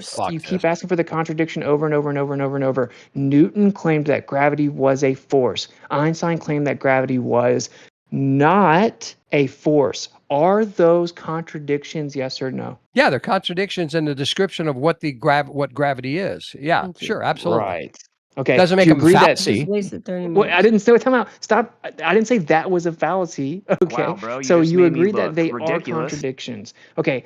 Can two things that are contradictions be simultaneously true? Sure. That's the What law if of non-contradiction. true in no. The problem with his law of contradictions is that the evidence that backs up each one of those two statements, okay, describe two entirely different things. That's the That are problem. No, contradictory. they Not don't. contradictory in the No, they sense that don't. they describe, yes. Newton's law of motions uses gravity as a description, not knowing what gravity really is, just why objects move the way they do. His laws are all about motion. His law of Oh, gravity no, is we're all talking about the about law of motion. gravity. It's all about Talking about motion. gravity. It's No, it's all not. about motion. The law Yes, of gravity it is is. not all about motion. It's a dynamic theory. It's why falling bodies fall at the rate they do. Do you know the Okay. difference in In the dynamics and case kinematics? of Einstein, he demonstrated falling bodies fall basically, obviously, because you have an object so close to the Earth, you're not going to see the Do you geodesic know circle. the difference in dynamics and kinematics? Oh, Jesus Christ. Okay, so you just now claimed that his theory of gravity was kinematic, is effectively what you're saying. His laws of motion, right? They even make causal claims in there, but whenever we are describing motion of an object, that's kinematic. Okay, so we're going to mathematically describe motion, that's kinematic. When we're claiming or describing the causal agent of the motion, that's dynamic. Those are fundamentally different things. Mapping out the path of the planets mathematically, that's kinematic. Mapping out or claiming what causes the planets to move in those paths, that's dynamic. Okay, that's what science deals with. Science deals with the cause of the phenomena. No, the description of what things are, Angelo not the wasn't cause.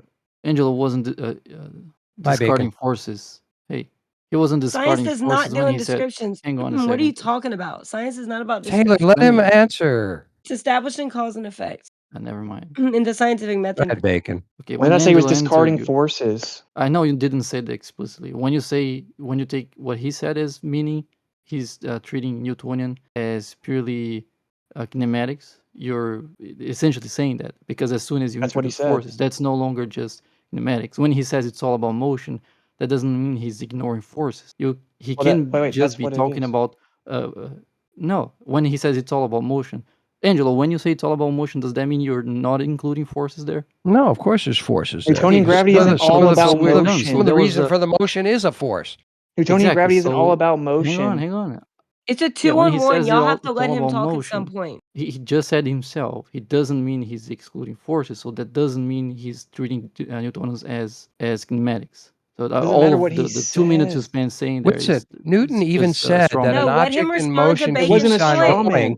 See, this Let is Witsit what you guys. respond This to is the only thing you can do. Bacon's This is the only thing you guys can 2-on-1. never do is make sure the person doesn't get to talk, and you guys circle jerk with each other Oh, and come pretend on, that you're Witsit, proving I'm wrong. just Okay, get your let him answer talk. out. Please don't Dude, interrupt him, Taylor, please. I don't need you You're to be interrupting modding. him. Okay, stop interrupting.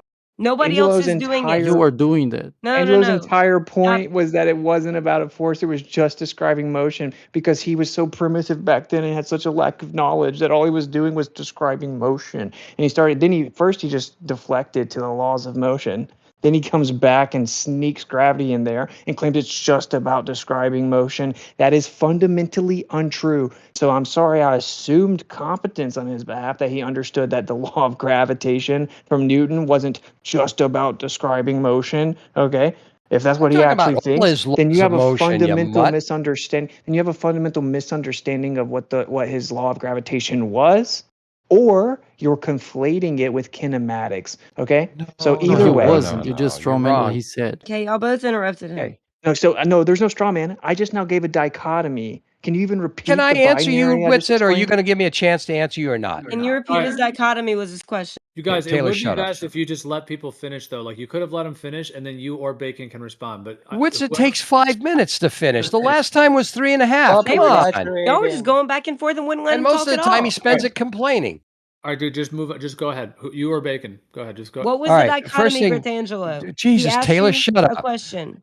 Witsit, The problem is that I was talking about Newton's law of He can't motion. answer. Like, for instance, an object that's in motion. He's not talking about gravity's effect on that object. He's just talking about an object moving through space without having any friction or anything like that. It's going to continue moving until a force is applied. And then I talked about Einsteinian's description of the same object going through space, that it's affected by space-time, therefore turning as a result of the warping of space-time. Those are two identical properties of an object having a force applied. One, that's an invisible force known as the warping of space-time.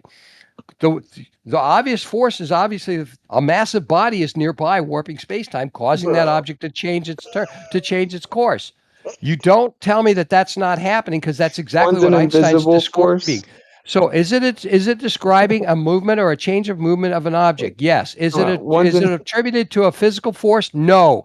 Is it One's an attributed to the invisible warping of space-time? Yes. You have a problem with how people describe things because they don't fit your little word salad bullshit, but I'm going to call you out on it right now and Okay. specifically tell you, why are you interrupting me? Somebody just, mute like, cursed Witsit him for out a and did change, an because I'm insult. going to finish what I have to say, which is basically, even Witsit, me. Straw you're man. trying to put words in people's mouths. You do it all the time. You're literally lying half the time when you now say he's just people say things that I'm. Now Thank he's you just for. whining. Thank you. So basically, you lie all the time when you say people say stuff when they don't say it. You try to get people to agree with you and Oh, that's say, why you "Oh wouldn't yeah, take the you must definitely $5,000 agree." bet that I'm you not said it. done.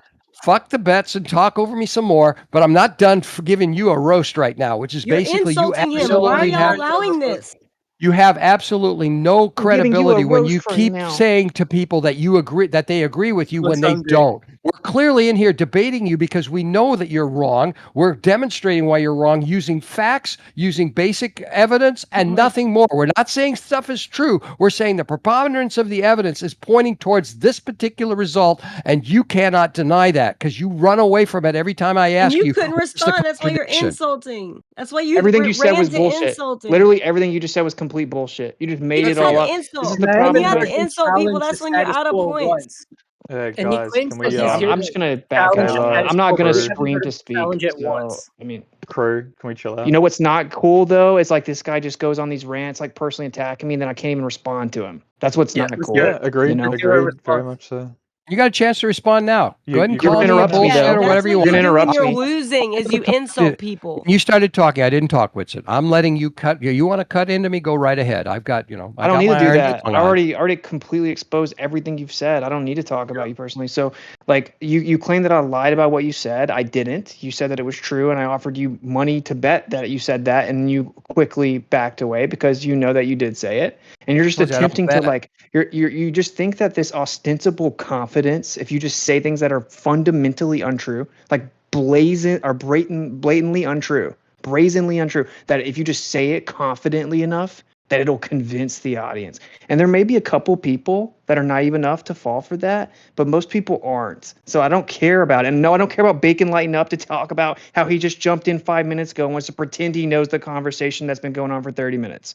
No one gives a fuck what Bacon has to say when you weren't in here the whole time and you want to I give sideline disagree. commentary like you want to give sideline commentary like you know what happened when I watched when you came in. Okay, so you It don't know doesn't what matter. happened. Like I heard No, enough to build it context on doesn't what matter he if I said and didn't what hear you the said. conversation when I jump in and pretend to characterize the conversation. Okay, I great heard. point. I Great heard for point. like at least 5 minutes before I interjected. Yeah, I Right, was fully right, right. aware of You what you heard the guys were part where talking we were about. sifting through what allegedly did or didn't happen before you got here. It's So okay, in what Witsit. Yeah, but world are you in a in position? In between what that, he world are said you in a more things position? that you In what responded world are to. you? I think you're at it's okay, you accidentally interrupted me. I think what world are you in a position to claim you know what happened before you were here? None. I didn't None. You say just that. have a stop interrupting me. You're just trying to you just have a bias. And then I even responded What if he was specifically. You listening on claim, YouTube? dude, oh my God, you just can't do it. No, You mine's go on on mute like me a there. whole 3 minutes of just Okay, personal can we all attacks. chill out, guys, please, man? Can we let Witsit and this other guy go? Let's take a deep breath, please. Thank you, Am I SC. the other guy? No, you're Yeah. not the other guy. No, But he's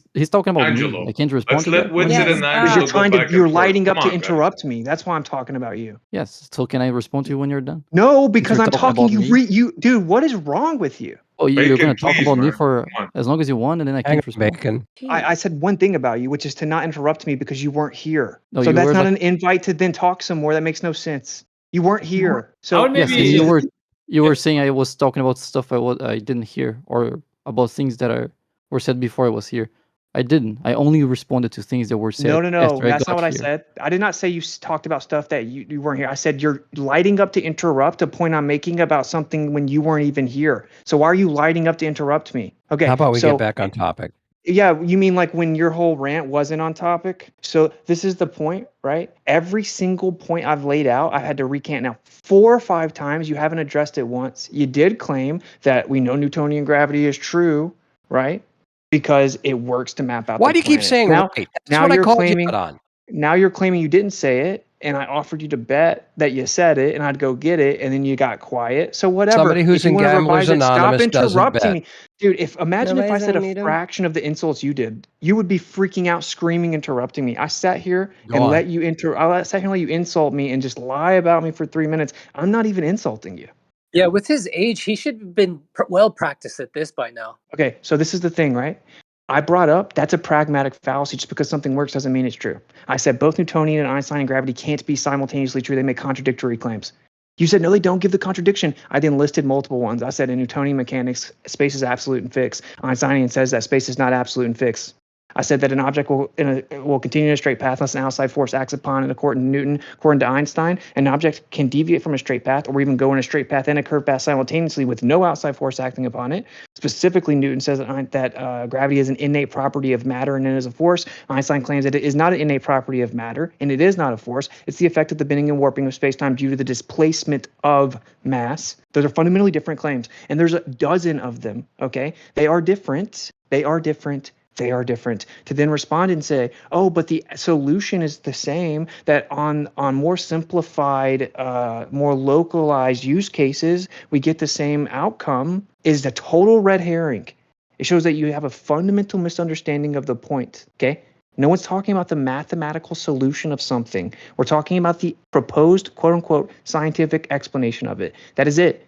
Okay, so can you just acknowledge it honestly? Because I already gave you the easy off ramp here, which is, yeah, of course, Newton came up with this theory a long time ago. He admittedly in his own writing said he doesn't really fully understand it. In fact, he attributed it to God. He said it was instantaneous. There had to be some type of medium, and his space was absolute and fixed. It's fundamentally different than what is now thought to be true in your paradigm within the Einsteinian paradigm. So just be like, yeah, a couple centuries passed, we had new evidence, and we found out that Newton was wrong, and Einstein replaced it. We use Newton on small localized scales for convenience purposes because it's less complex. And so when it works, why not just use it for the utilitarian purpose? That's fine. When you claim it's true because it works in those cases, that's a pragmatic fallacy. Because in physics, and this is the last point I'll make to you, in physics, if it's true on all scales. It's true in all cases. If you're making a claim about gravity and an intrinsic property of matter or something that happens in physics anywhere that matter exists, that's going to occur everywhere matter exists. Either it's true or it's not true. You can't cherry pick where it works and then say, well, it works here and ignore where it doesn't work. And the whole reason this conversation started, because you claimed you didn't have a belief system. You weren't in like a cult of thought. If you have evidence that shows that your theory is wrong, then you'll throw it away. And I wanted to quickly get to the point of, oh, okay, you mean like how on the quantum and cosmic scales, it shows that Einsteinian theory doesn't work at all.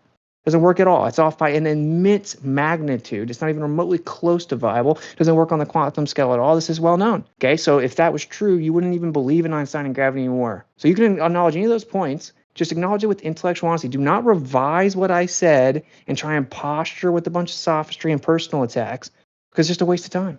Thank you. Now that you filled up the entire chat with a whole bunch of more stuff for me to have to answer, all these questions and everything else, I don't agree with any of that. I think you're wrong in most of them. I know you're wrong in the ones that we were talking about as far as the contradiction idea, when they both could basically describe the same kind of behavior of an object. I don't see how there's a contradiction. Yeah, they both have, one person had the wrong idea as far as what he was describing. That's the only part of the contradiction, but the overall result's the same. It doesn't make it a fallacy because you end up with the same description of an object moving through space and why it's behaving the way it does. So as a result of that, you cannot claim the fallacy. On the other hand, you also claimed, that I said the law of gravity or Newton's laws were true. I said Newton's laws were describing an effect of motion in his laws of motion, a description that we all agree to be a very good description of what's actually happening.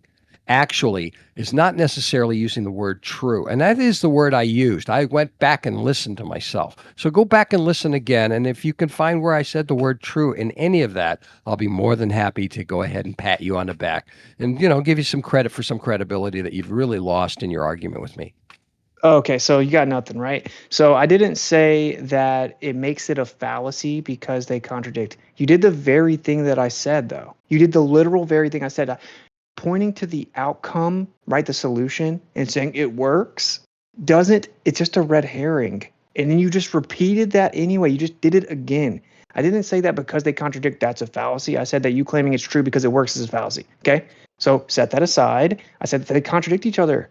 Specifically, they contradict each other. The fundamental causal claims, the foundational premises within the theory are literally opposite of each other. They cannot both be true. And you've yet to acknowledge it because you want to have your cake and eat it too. And you want to claim that they're both true. You simply can't do that. And now you're going to say, I'm not claiming anything's true. Okay, accurate, true, however you want to characterize it. And if you're not claiming that it's true or accurate, then literally you have no benefit in the conversation at all. You're bringing nothing to us. You're saying that you got some stuff you believe in even though you don't know if it's true or not. Yeah, What's isn't it? it? Have you ever bothered to test Einstein's theory of relativity? Do any experiments to see whether it's true or not, or even could be considered as true? Just out of curiosity. There's sufficient evidence that already exists. It's not true. And you believe that because of what? What did you read about? Where did you get your idea that it's not true? What, like your own paradigm? Oh no, just assessing. It's an opinion, isn't it? What you're No. demonstrating is an No, opinion. it's You have no observation. proof, right? No. Observation of what? Galaxy clusters, 1913, Fritz So Zwicky. you look. Oh, wait a second. This is somebody's other paper that you're looking at now. What happened to that paper, by the way? What happened to that paper? Yeah, how was it peer reviewed? Are you claiming that observation is in dispute? Is it? No. So that one particular observation, which everybody else claims doesn't refute Einstein's theory of relativity in any way, shape, or form, you That is not claim what they this claim. totally blows it up. Wait, I That just is- want to do a quick pause, just for Yes. the Red record herring. and clarity. Non sequitur. Greatangelo, what particular observation do you think he's bringing up? He already brought it up, but what do you think you're refuting right now? What do you mean? What do I think I'm refuting? I'm You asking him a said very that basic one question. Has he observation, that one studied? Has he paper, et cetera, studied et any of cetera. Einstein's What do you think relativity? he's talking about that you're refuting? I Yeah, think you he just might now made a be- claim about it. Do you You think just he made a claim about it. You just made a claim about it. You just now said that what no one else thinks, all the stuff about it. What is it? Is what he's asking you. Like what claim is it that you think you're refuting? Because honestly, Do I you think even I know know? what you You're said. Maybe claiming- he Right? needs to Something hear about the a claim sleeping again. Claim Maybe here. thing, like, he grouped didn't hear it together, because he right? was If thinking Are of you something. claiming?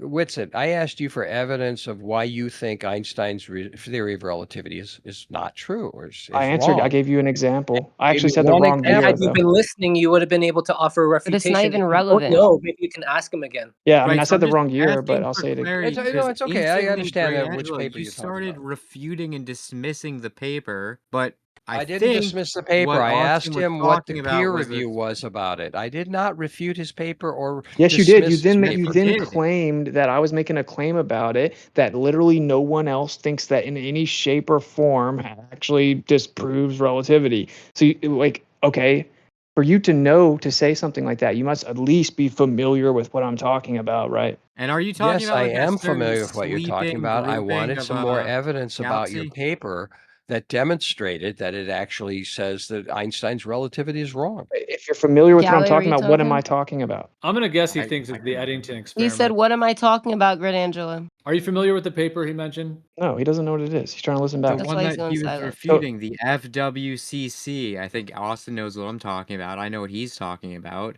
Greatangelo knows what he's talking about. He's refuting it.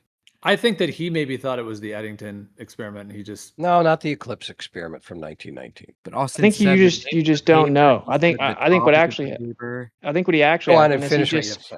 he's just so confident in the idea that the current position is Einsteinian that any characterization that there's an observation that would show it's not true, must be me being incorrect. Well, he So kind of, just, But you did How prove did it us. he show? kind of, well, we should let him respond, but he kind of like responded with an appeal to authority of peer review in a way. Yeah, I of course, specifically but he asked also contradicted who his whole peer initial reviewed it. premise that if I gave him evidence that showed that his belief isn't true, then if it was actual legitimate evidence, he wouldn't believe it anymore. But then he shows that it is more of like a religious position where you're so positive of your belief because this idea of some priesthood or hierarchy of authority telling you whenever you're allowed to believe something You're new called. that you don't even need to know what it is. You don't need to read it. You don't need to know the specifics. You don't need to test it, right? You just take your brain out and hand it to this idea of other people, other authorities, and like, well, if what he was saying was true, I would know about it. So then he must be wrong. And that's why I call it a religion. So what I brought up was Fritz Zwicky, and that was 1933, an observation of the coma cluster. So are you familiar with that? Because if you're not, it's not a big deal. Yeah, we're not going to hold it against you. We don't expect everyone here to know everything. I think he The was dark, like the asking, dark like, matter, the dark matter scientist, big deal.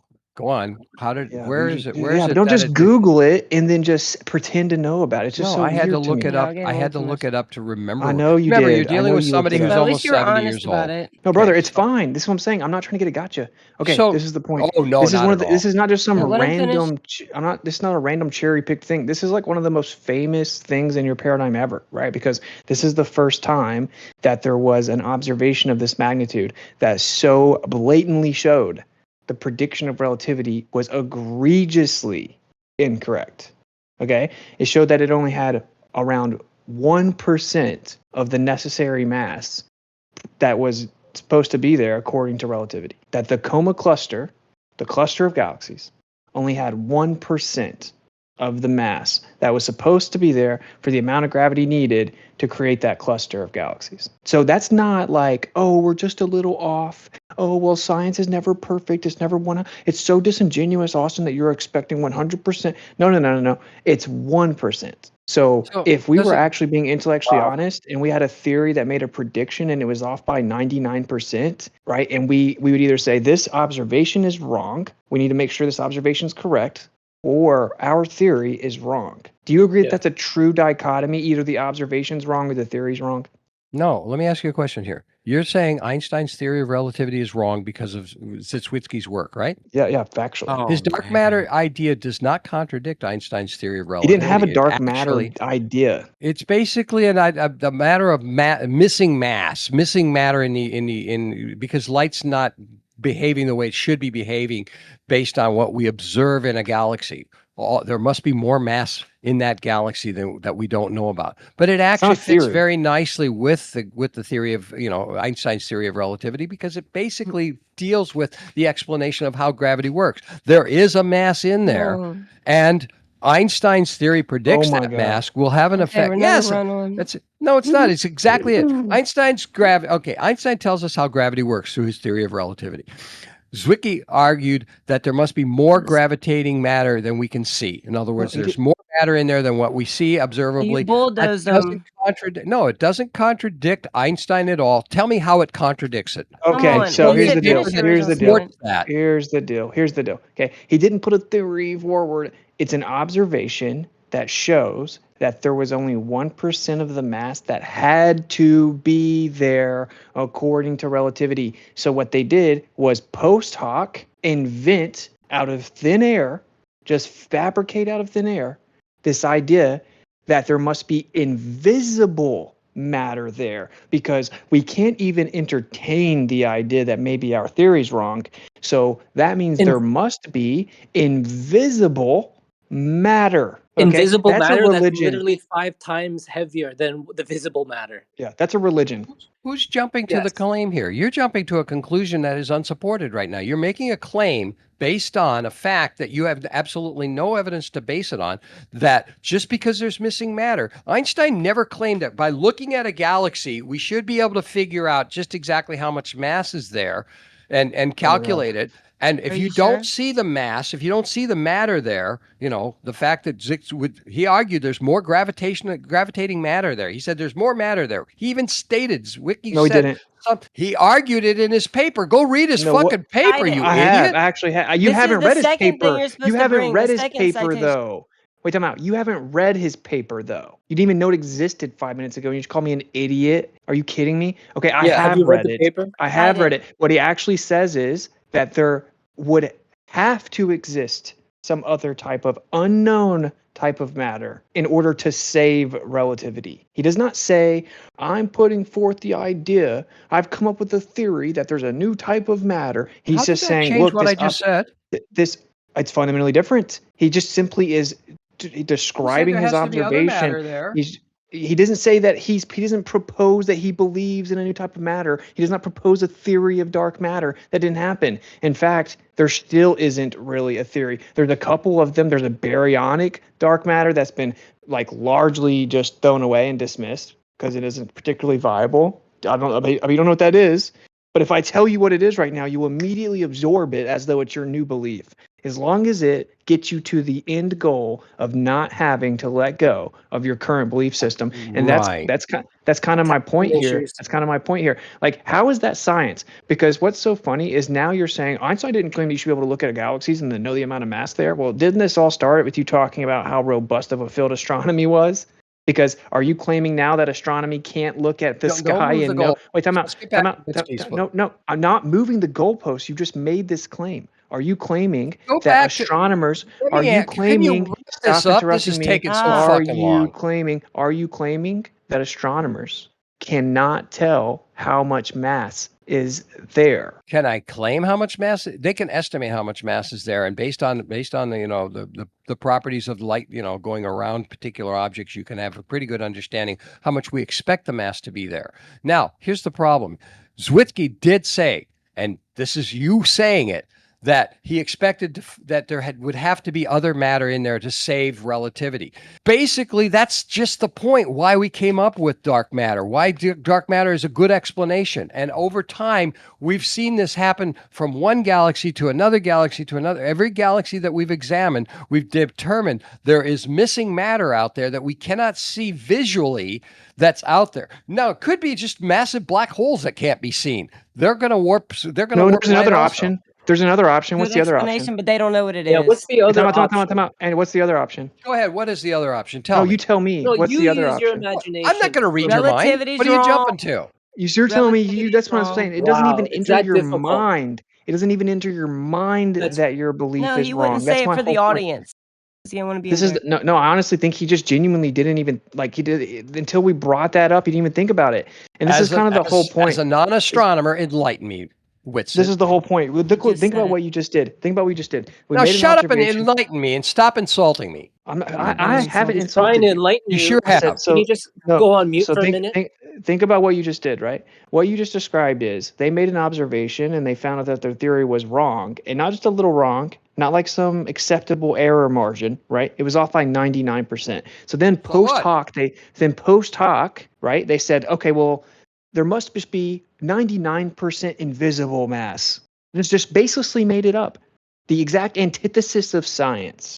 Just baselessly made it up. Your evidence for it is only that it has to be there or my belief is wrong. Literally. No, and that's not true. And then what you did, yes, at 1933 that is true. And then what you did was you took subsequent observations that showed that relativity kept being wrong over and over and over and over, and you actually flipped it around and presented it as supportive evidence for the existence of the post hoc rationalization that you initially proposed to avoid your theory being falsified. Do you actually not see how insane that is? Where in the world did changing science, in other words, science changing its mind, updating theories, updating understandings, updating all of the information because they had new information come in to play that makes us wrong in the sense that we said, all right, Einstein's theory we've been showing in everything else that we do seems to be very accurate and explain everything that we've observed so far. But we have this anomaly.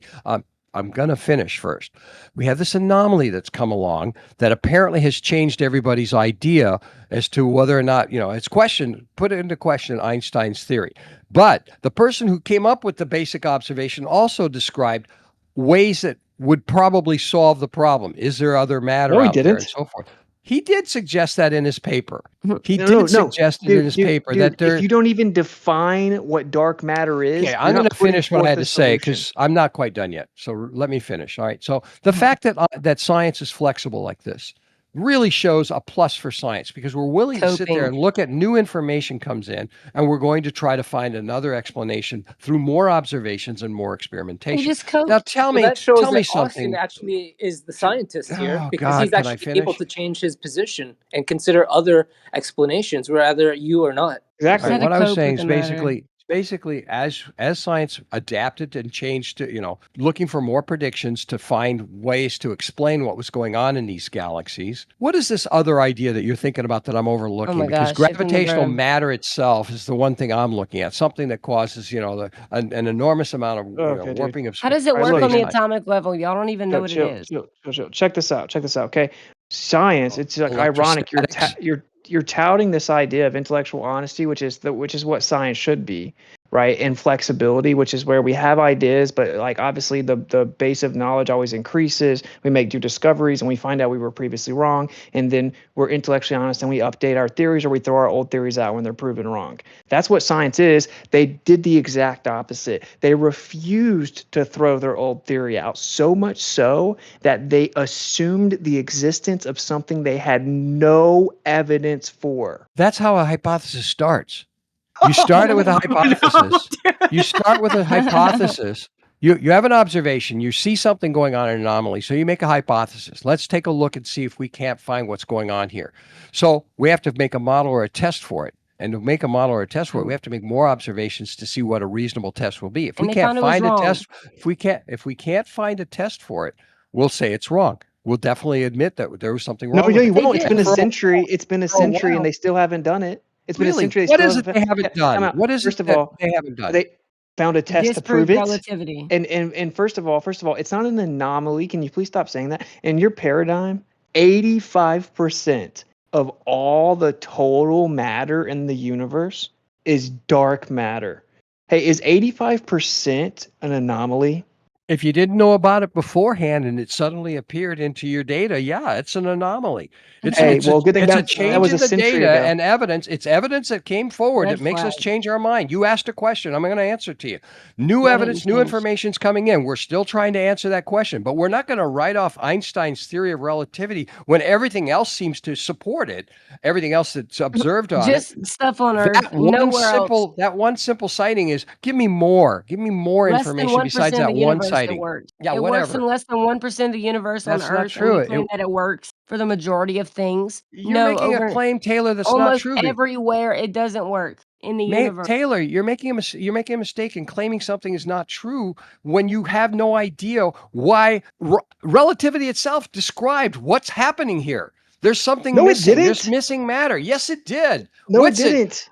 you could take a look at the paper that itself that he was writing about. He was basically saying we have all this missing matter. How are we knowing that? How did we find out this matter was missing? What was the evidence that gave us? No. There was no evidence. It's called post hoc. It's either something invisible that we can't define, have no evidence for, have no idea what it is, can't actually find it, literally have no scientific evidence for whatsoever, can't even define what it is in theory. Either that exists or our pre-existing assumption and theory was wrong. And instead of going with Really wrong. the second one, which is what science would do, because you can't just claim things with literally no evidence whatsoever. You can't claim things that you can't even define and can't even find or observe. That's insane. If that was the standard of science, then what stops us from making up theories about magical unicorns that make the earth spin? Why can't we have giant gnomes at the core that are just doing bench press reps that make it tremble for earthquakes? If we can just make up theories and we don't have to define it, we don't have to observe it, we don't have to have any empirical evidence of it, then how is that science? Or know Perhaps what it it is goes at all. back- They don't know what it is at all. Perhaps this goes back to what you were saying, Austin, about the contradiction within these two proposing theories. For instance, let's go with time.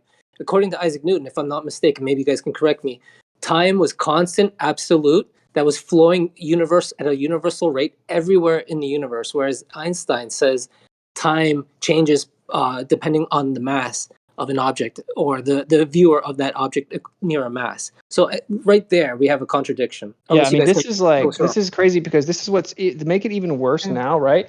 Like if someone was, say, an ether proponent, they would say, okay, relativity is wrong. And what you're going to find is when you make more and more observations, you're going to find out that, the predictions of relativity aren't going to match. And this isn't just like some little offshoot, little like particular, byproduct of relativity, right? It isn't even like the necessity of time dilation or something. It is the fundamental primary claim of relativity. Like if you were to explain gravity to a child or to like a 10-year-old, you would say, hey, look, you would grab a ruler or something and say, this is matter. Okay. When you have a certain amount of matter, that's called mass, the amount of matter. Okay.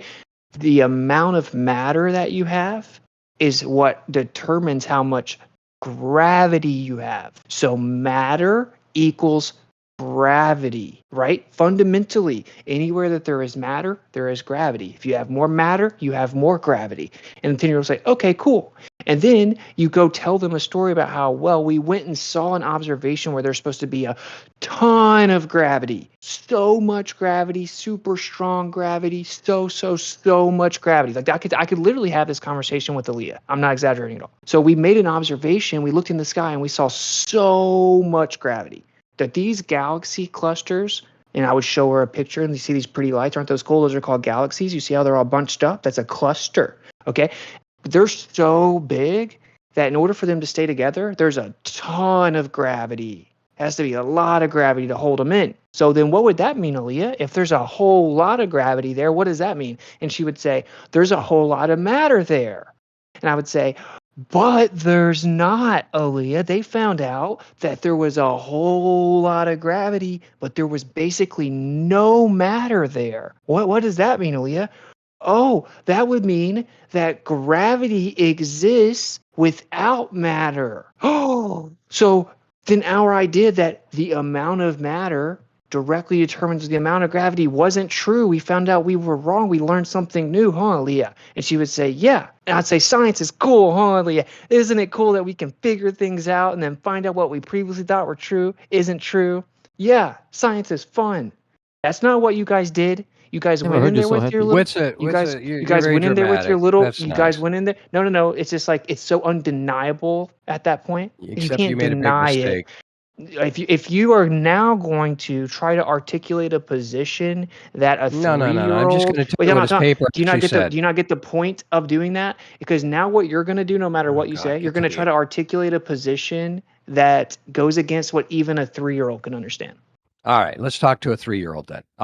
Yes, in 1933, Zwicky did describe what we now call as dark matter. Here's what he described. Okay, his paper is titled "Redshifted Extragalactic Nebulae," and it was published in, I guess it was in Germany in 1933.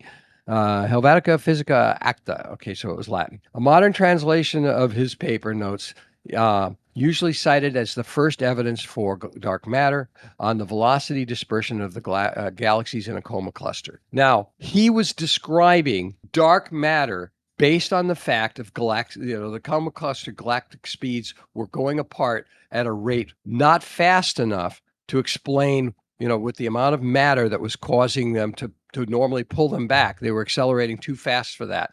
What was doing that? There are two factors that are causing this. One is what we assume is dark matter. The other one is dark energies pulling in the opposite direction. And so as a result, that's our current reasonable explanation. And I say reasonable because just like back when Einstein's theory was first formulated, everybody was checking and fact-checking poor old Einstein, looking for ways to see if his theory is actually relevant and so forth. Nobody said it was true and absolutely true. No scientist has ever said that any of science is absolutely true. You keep calling it a religion. It's not, because we're willing to change our position all the time, as demonstrated in 1933, what happened with Witski's paper when it came out. Now, they didn't change their position. Tell me they didn't change their position when they realized something is causing this and they went looking for it. That's a change of position.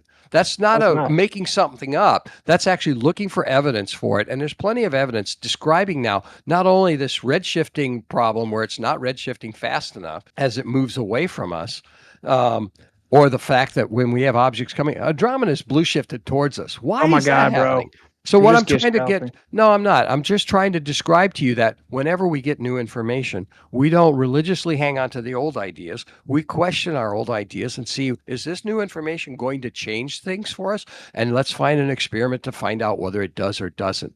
That's You not a didn't religion. question. That's not what happened at science. all. Religion didn't- is not being willing to change your idea when somebody just presented to you a contradiction to everything you just said. Dude, that's what you just said at the end is exactly what they did. Okay. So evidence that directly contradicts what you believe, all right, was observed. And instead of accepting that your current theory was wrong, you have a religious devotion to it. You have to hold on to it dogmatically, right? So you refuse to accept the evidence that showed the blatant contradiction and falsify the belief. You held on to it. It's not even on the table to consider it's wrong. So then you went as far as to just baselessly claim that there was something that's invisible there. And this was this was like almost a century ago. Almost a century ago, dark matter is still not properly defined. In fact, now they claim that 85% of the total matter in the universe is dark matter. And you claim that no one claims blah, blah, blah, lie, right? The reason that dozens and dozens of different theories have been proposed by various astronomers, et cetera, astrophysicists, of modified Newtonian dynamics is specifically because of the problem of dark matter and how even after being assumed for almost a century, they can't actually verify it. They can't even define it. They can't even put forth a theory, like with no evidence, just an idea that even coherently makes sense and doesn't immediately get falsified whenever applied. You must think science works overnight. You have like all kinds of falsifications tell me of that, dark Wick. matter. You have all kinds of falsifications of the assumption of dark matter. So for problem one is relativity gets disproven. Because it's a religion, you refuse to accept it. You assume that there's some invisible, magical matter there, right? Because it has to be. Because if it's not there, then our theory's wrong. But we're in a religion, so we can't assume our theory is wrong. So we must just assume something invisible there. We hold to it for a century, still don't find evidence of it. But it's even worse than that. Now, assuming that that's there, even though it's just a placeholder and we can't define it, we don't even know what it is, we're just going to assume it's there, but we don't know what it is. Even when we assume it, it's now been disproven. Like, and to quote a revered astrophysicist from Australia, right? It's been disproven to like a sigma 5 confidence. Because whenever they have like merging galaxies, okay, based on the amount of dark matter that's supposed to be in them, it's whenever they come into contact with each other, they should slow down immensely, right? Because of all of the friction within those galaxies, because of all the dark matter. It would be like dropping a marble in honey. So it's like if you dropped a marble in an empty glass, it falls pretty fast. If you drop it in a glass of honey, right, it's going to go way slower. Well, with that amount of dark matter, when they merge together, it should slow down. And it did not only not slow down, it slightly sped up, completely disproving the idea that there was an immense amount of dark matter there, okay? And guess what? People like you still run around claiming to know it's there, claiming it's actually evidence of your claim. So tell me where in this story this isn't a religion. Like I'm like genuinely curious how that's not a religion. I'll be glad to tell you. First things first, let's talk about the bullet cluster because you were describing that. That's basically when two galaxies collide. Please don't get The off amount topic. of heat that's given off during this, as they pile into each other, should be just exactly predictable based on its gravitational mass. The problem is, due to lensing, for some reason, a lot of that hot gas never was detected. In other words, there was a massive amount of matter that went through without heating up the galaxy at all.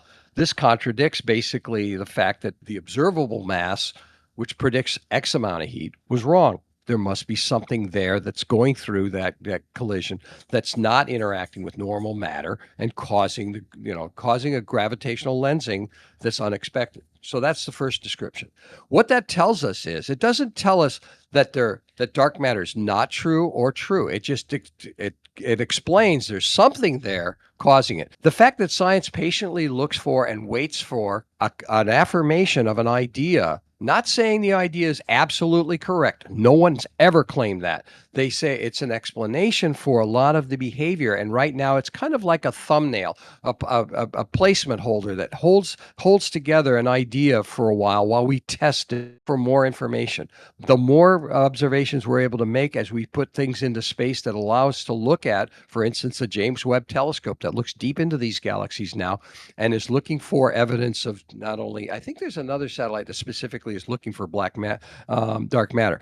Now, dark matter from a molecular scale, how are you going to find it on the molecular scale? We've done everything we could try to do in the, hang on here. I'm looking for the actual reference. Okay. Why are you pretending to know what claim I'm talking no about? and you particle don't? has been found that evidence that there's extra gravitational mass. shit. Well, it's not bending light. Identifying the particle is still unknown. However, there is a reported experiment in 2024 that they're still looking. They're still looking for, and will eventually, You mean like people are still looking for their Shouldn't this God and bend their light? religion? No, it's Shouldn't not a this god. mass It's bend light? doing experiments to look for an explanation that seems to be holding together everything right now. That explanation holds everything together as of with what we know so far. It isn't proven. It's not, James Webb data is pretty detailed on what dark matter is doing to these galaxies, but it's not telling us what dark matter actually is. So we have an unknown. Well, guess what? We had Okay, I an have a unknown question when about this Christopher unknown. Columbus sailed away Rather from than just Spain. He didn't know what he was going to find, but he went You're out just and looked for it. totally gish galloping, man. No, but it's the truth on how science works. We Okay, see so an explanation. We look for let me do it answers like this. and see if we can prove the explanation, or at least decide this. that the explanation is Yeah, correct. Yeah. And then you get an infinite amount of time to run around and then just pretend you know it's there. I'm with no sorry, evidence science of it. doesn't work in your lifetime, pal. Oh, that's This convenient. isn't even So- science. This is purely so- hypothetical. Yeah. So let's just rephrase this here. So there is a phenomena that is integrally responsible for the vast majority of phenomena observed in the heavens. And we have no evidence of it. You can't observe it, right? It's invisible. Detect it. You Yeah. can't observe it. And we just have to blindly believe that it's there. And you're saying we it's observe not something a is religion. there. No, we say Wait. there's something there. Don't put words in our mouth. No, We don't yeah, but people just say we don't say people dark say matter that God is there too. Hold People on. say that God is there too. What's the But difference? there's no evidence that God is there, but there's plenty of evidence that something is there. Okay. Wait. Dark matter When it still invokes you it. wanted the difference. Hold on. You wanted the difference. You walked into that your own trap there, because basically there's no evidence that God exists, but there's plenty of evidence that dark matter, something like You can dark see the matter, effects of it. something You can see the described effects as of dark God matter too. right now, is definitely having an effect on galaxies, and we need to find out what it is. Okay, wait. That- How can you say that something like dark matter? How can you use it as a standard of comparison when you have yet to define it? Because it's the best explanation we have so far. How can you use it as a standard of comparison if You it's don't know yet to what be it is. defined? Because it's the best explanation we have so far. What part of that sentence didn't you understand? How is it an explanation if it hasn't been defined? Because you have a phenomenon that's Maybe he happening can that define only it. can be described by something is there. Period. Okay, so wait a minute. is. So all you have is something. So Because you're calling this Einstein's science, and Einstein's you're theory just of saying relativity demonstrates, and light, gravitational lensing, the fact that these galaxies are not, moving away fast enough, obviously it's got extra mass in there that's causing it to slow things down. At the same No, time, that's not they're moving obvious. apart. That's not Well, obvious. there's So something. it doesn't. Okay, there's No. something You can happening. only- There's something happening we can't explain. You don't like the fact No, that we you used can't a explain placement. it. I'm going to Stop finish this projecting. because it's not You're a saying you're going to goddamn finish, but you religion. interrupted me to do this. No, you So interrupted me. I was in the middle of making an explanation. You walked all That's over not what me. happened Don't at lie. all.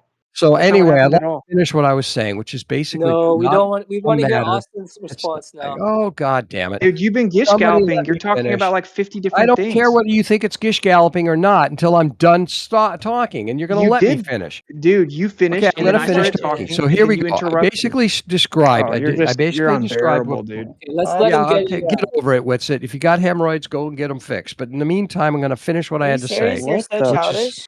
You have to put up with this? We have to listen to this? Yeah, I know. Another child speaking up. Wow. Dude, So you're the one anyway, talking back about to hemorrhoids and, like, totally Can we things get a off mod? topic. Yes, can for we get a mod? fuck's Yeah, sakes. I'm And like gonna Angelo, get are you another not able topic or to? not? Gio, I'm gonna appeal to a mod He's if you trying to don't mind. bulldoze I'd the like to know yeah, what the no, hell's going on Okay, here. Why don't everyone, I finish calm, what I have to if you guys say? stop talking, I'll mod for a Calm minute. down. So Everyone, Angelo, there just was a quickly, lot.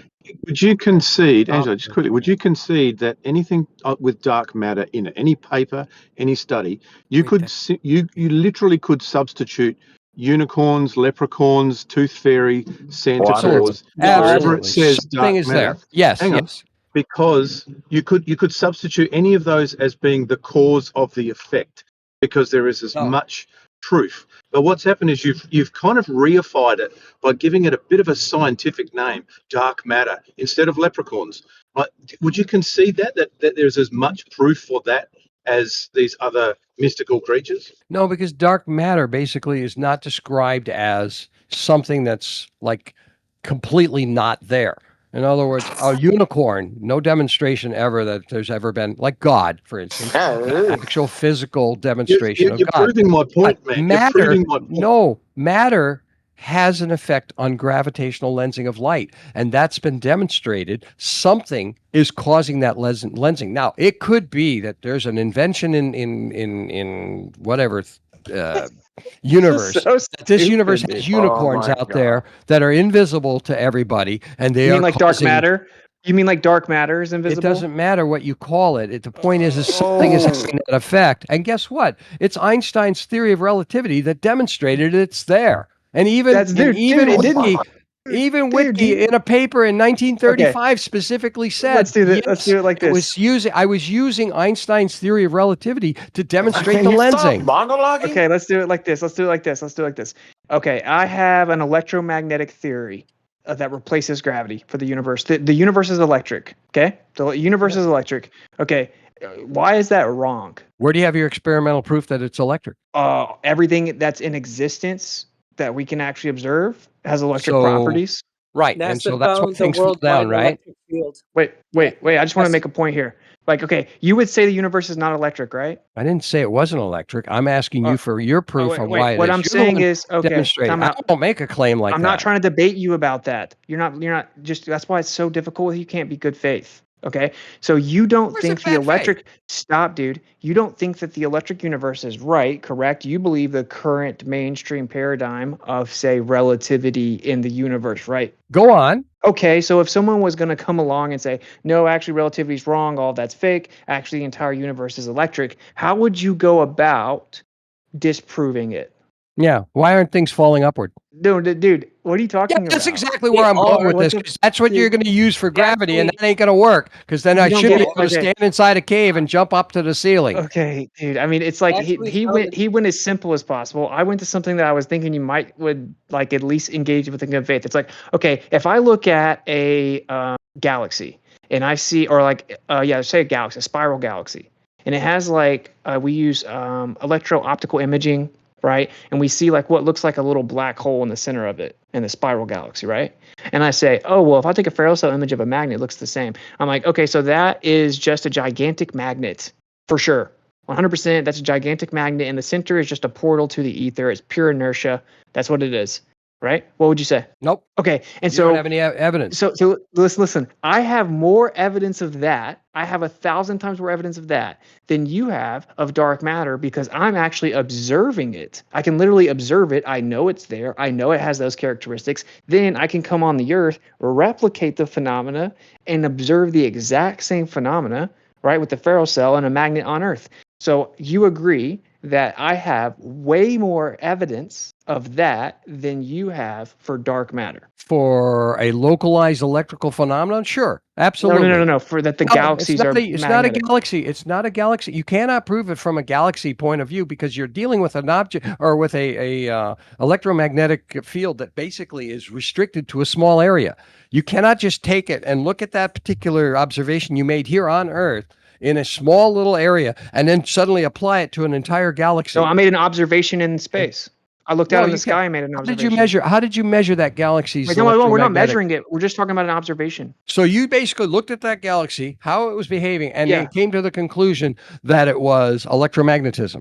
Do you agree that I would have more evidence for a claim where I can observe that it's actually there than a claim where I can't even see it?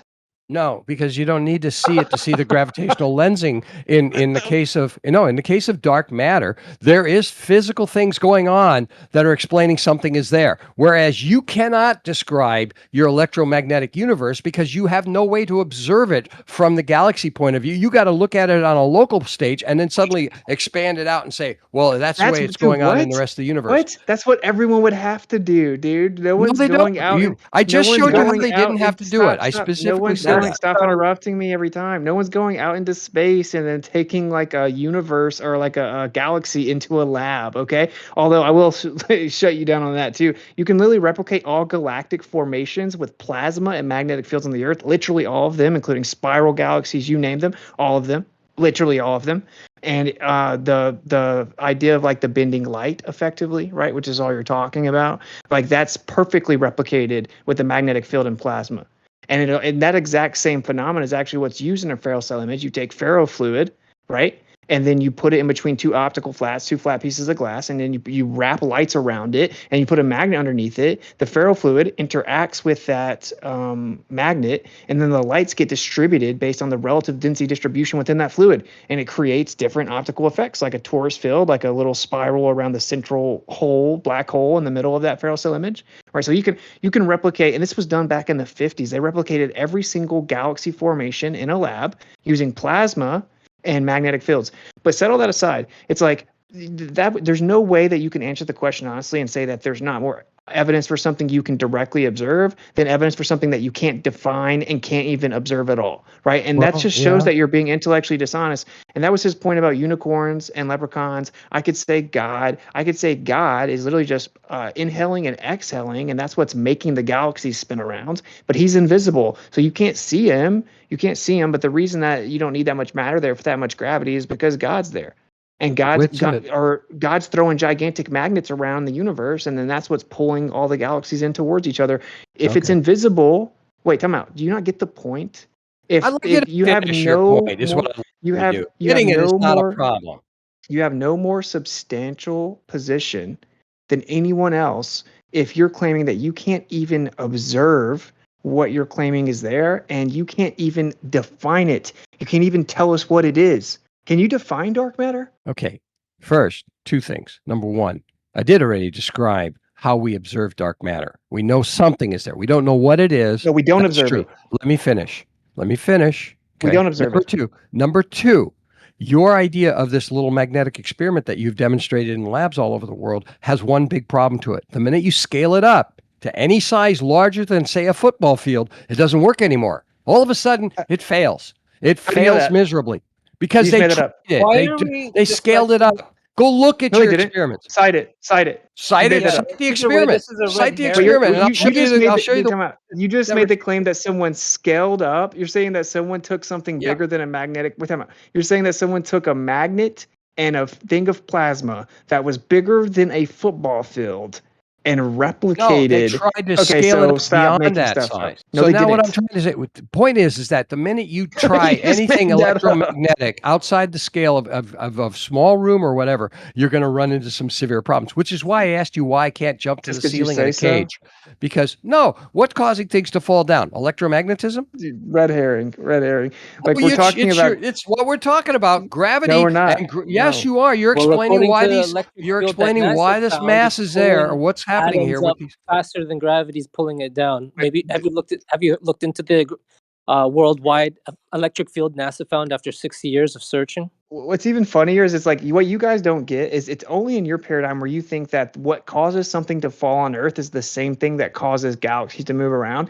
And you guys have been so indoctrinated that you think it has to be that way. Like whatever the cause of the galaxies moving, it has to be the same thing that causes the rock to fall when I drop it. There's no logical connection to that at all, other than the fact that your indoctrination claimed that that was true.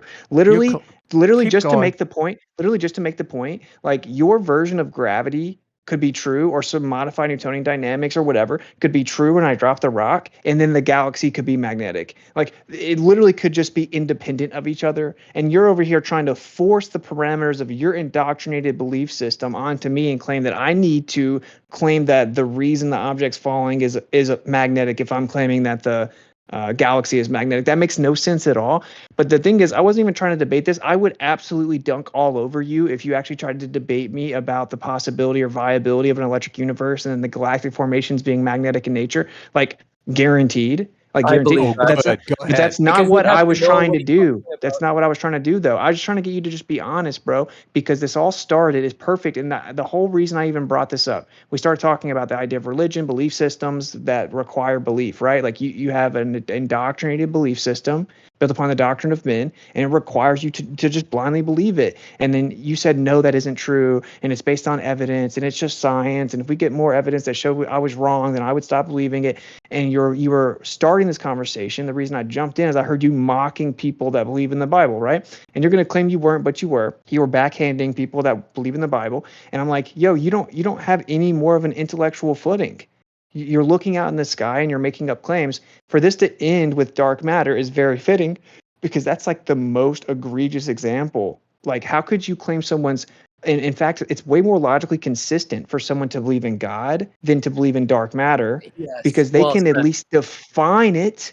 They can articulate a coherent definition Really, of what's what they God look like? mean. Does he look like you or me, or Wait, does he wait, look like, wait. an alien? Come on. Notice the Hey, interruption. yeah, Nobody's like seen it. defining it doesn't even mean that I have to say what it looks like anyway. I could say God's invisible and still define him. I can still define it, right? The Fine. primary Can I mover, get back the to your electric universe we're talking problem? about the primary mover, the supreme intelligent I didn't agent. come here to debate your religion. I came here Oh to no, talk wait, about wait. science, and I'm not. science is not a religion. So nice Good thing try. I'm not trying to do that. Good thing that you're Yes, you just are. avoiding what I'm You saying. fucking No, I'm are, and not. you know it. Don't N- lie. Come on. Can Dude, I try answer and your catch up. question Wait, about the electric universe, please? I try. No, no, really got an answer stop for you. interrupting me. Try to catch up. I'm not trying to debate the existence of God. I want you to acknowledge that that is way more viable I than won't your. acknowledge it. It's not Wait, more wait. viable. There's your Wait, answer. you're not The even let me answer say the is question. no. You I won't don't even care. let me say the question. You won't even let me You say the question answered. because You you're so wanted scared. me to Hey, agree with you, and I don't agree with you. okay, So is there Guy's something wrong with that? intolerable.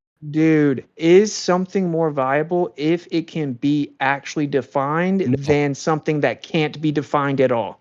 Viability has nothing to do with it. The evidence that demonstrates that it exists Oh. is different. You have no evidence to demonstrate God exists, but there's plenty of evidence that demonstrates something out there is causing these galaxies to No, do dude, the something really absence of strange. evidence isn't You even evidence. brought up your own idea of what that evidence is. You said the electric universe. I want to explain to you why that doesn't work. The I did not bring electric that up as universe evidence of does not anything. is not a good idea to Well, provide a the good electric explanation for the expansion of galaxies. I Okay, the didn't do for it. one electric field First of is all, reason, you're and actually a there's one wrong. fundamental reason why. field. Wait, Okay, time out. Absence of evidence isn't evidence. Do you understand that? let me finish. Okay, there is a piece of truth behind the fact that there is an electric field out in the universe. NASA certainly described it and so forth. The problem lies in the size of it, though. It doesn't mean electricity explains cosmic expansion, dark matter, or the motion of galaxies Worldwide. better than gravity does. Here's why. The problem is scale and evidence. Gravity doesn't explain dark matter. Large electric fields in plasma tend to get screened because of the positive and negative charges rearrange themselves. Once you have that charge switching, you're going to have a big problem with an explanation. Okay, the University of Texas Plasma Physics notes and describes Oh my shielding God, this dude. way. Plasmas do not contain strong electrical fields in their rest frames because currents can short out the internal electric fields. They're not in rest frames. Yes, they are. No, they're not. Oh, Galaxies aren't Jesus in Christ. rest frames. Good try though. So, and it doesn't even matter Electric because you're forces trying can to shape what you're local trying to plasmas. I'm going to do. finish What you're now trying because to I do. took a breath You and you got a just stopped drink. talking. No, Dude, because this I had to is get a drink of so water. Do you mind annoying, an dude. old man get a Dude, drink of water you're and trying to finish? All right, change the guys, just subject. stop. Let's Where are the reset. mods? One Like, quick Let me note. finish. Stop for 1 second. Just if stop I for 1 walk away, second. nobody does nothing. Just stop for 1 second. Austin, before you guys just got into it, did you say that something with evidence would be more valid than something that doesn't have evidence and couldn't be substantiated? Was that your Yes. claim? Okay, and Yeah, then of course. Greatangelo, you disagreed with that. So that's No, I sort of said where there we was got. evidence. No, I said there was evidence that there's dark matter out Actually, there no, or hang on for a something out second. there Hang and on no for a evidence second. for God. Stop for 1 second. That doesn't mean go off on a different point. So that was Austin's claim, and then he Yes, I asked agreed if with you that. agreed with it, and your response was no, you don't agree with it. No, I So agreed I with that think one part. of the issues in this conversation is repeatedly you'll dismiss or disagree with something that you don't even know what was said, and then you'll go off on a tangent about I something may that have been a way wasn't to get said. water when he said that. No, you said No, you no. didn't, and you Okay, well just then if I said no, disagreed with it okay, I again. agree with no, I just agreed with it just now. I said, yes, you need evidence, and I demonstrated where you needed the Okay, evidence your and where the evidence entire was. last 2 points have been you Oh, expatiating for fuck's on sakes, why you are we detailing disagreeing with this? it.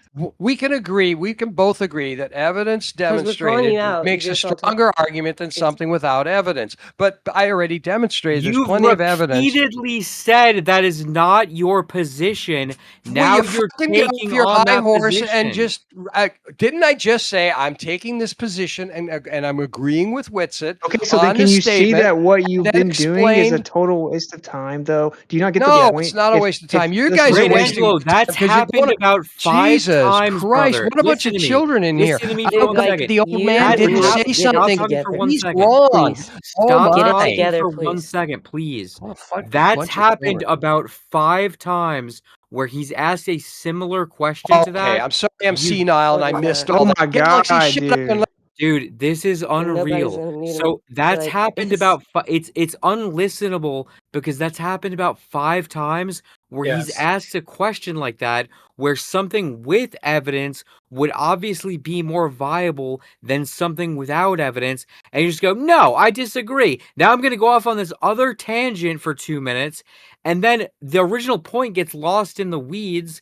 unless he keeps pressing you on the same question, and now I'm pressing you on the same question, and you're saying you agree with it, but you've disagreed with it this entire conversation for the past hour. It's incredibly infuriating.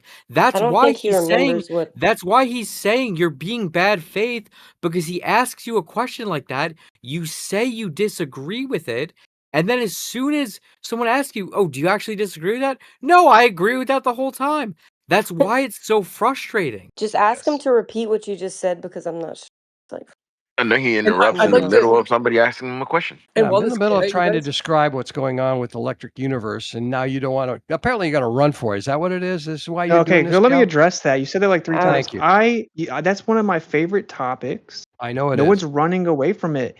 But I brought it up as an example about another topic we were discussing, and what you attempted to do was cling on to it to avoid the other point. And I just didn't let you do that. So Go now you're ahead. trying to reframe it as though I'm running from something. No one's running away from something, man. Okay, go Like, ahead. Just get to the but point. what? Okay, God, you stop should be. flogging the dead horses.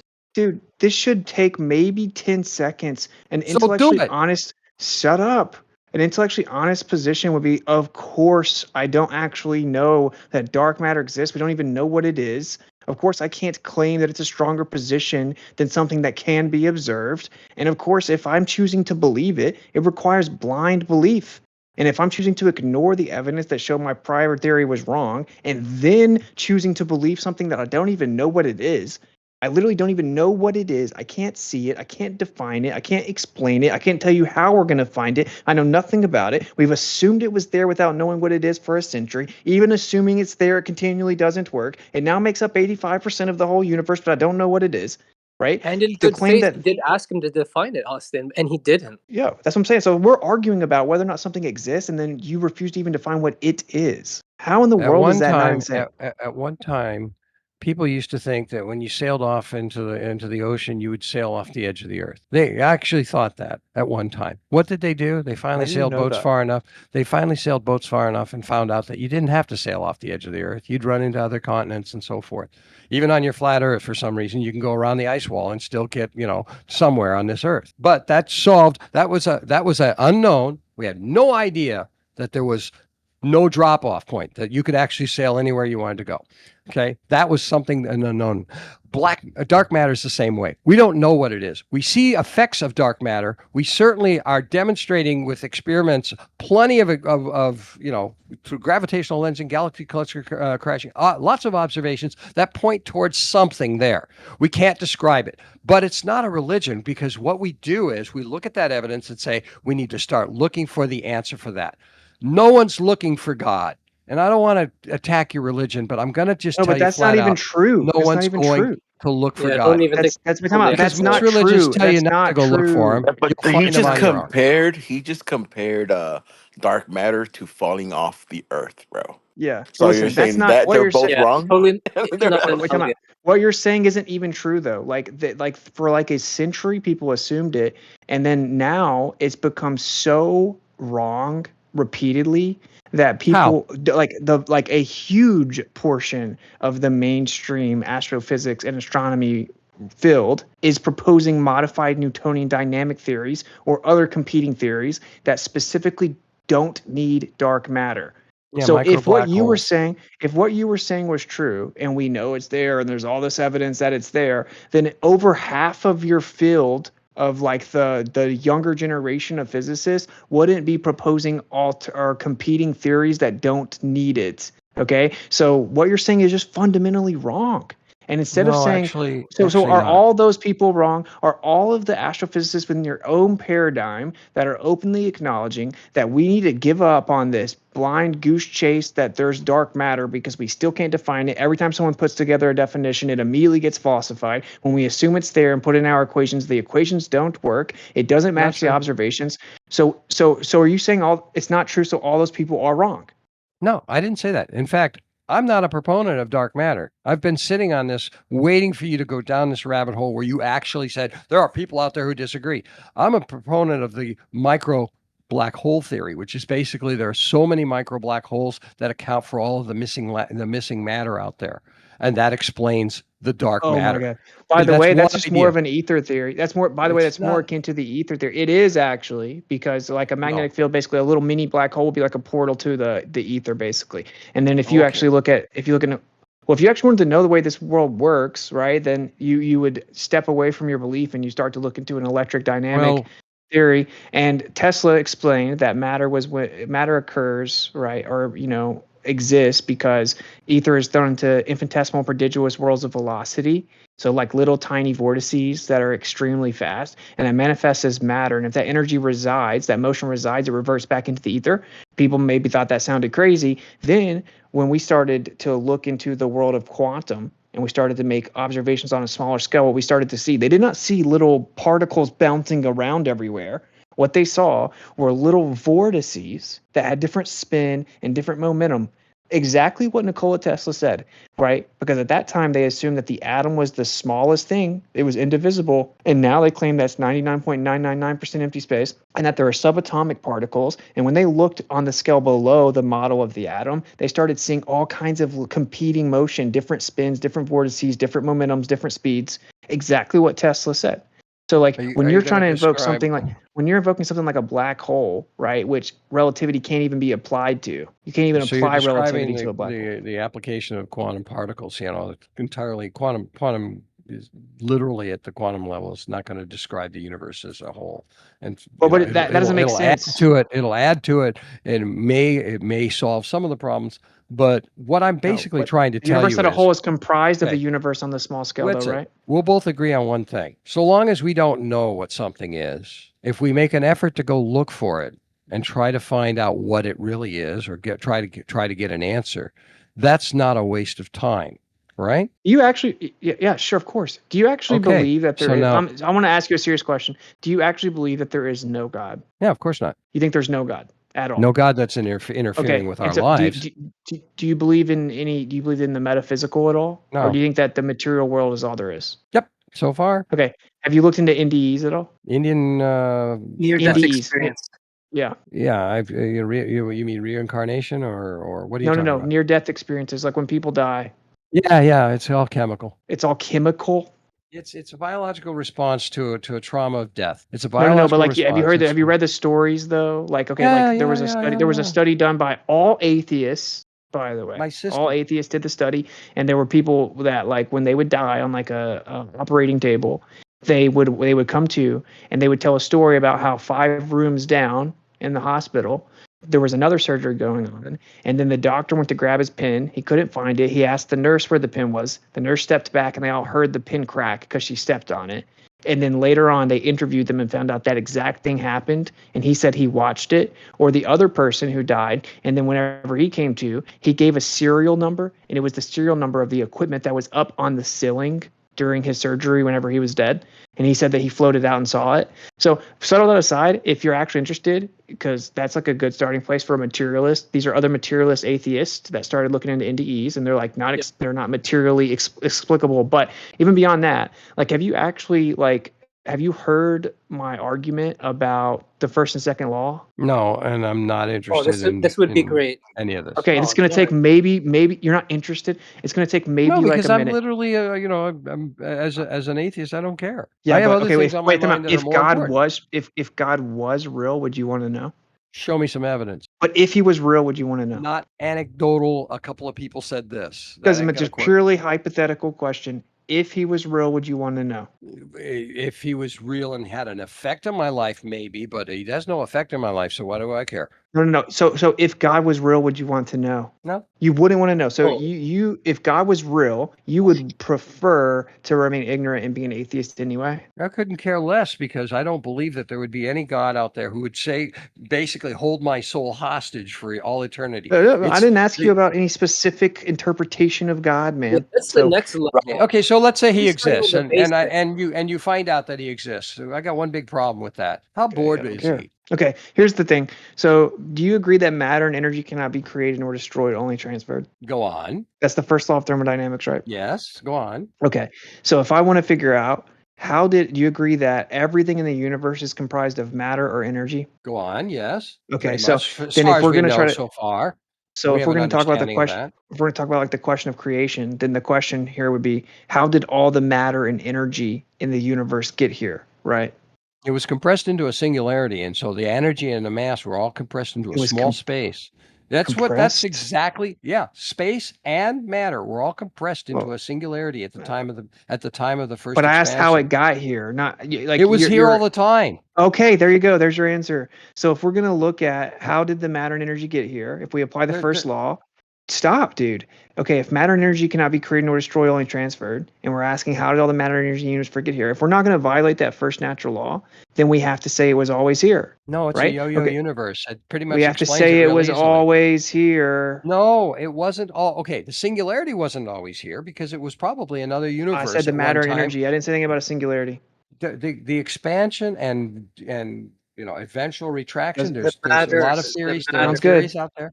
There's Sounds there's good. the soda pop theory out there that I came Sounds up good. with when I was 13 years old, which is Okay, basically dude, it doesn't matter universe how pop you into describe existence. it. All these It doesn't matter little how you different describe universes. it. They all have the same variable of all the matter and energy was just always here.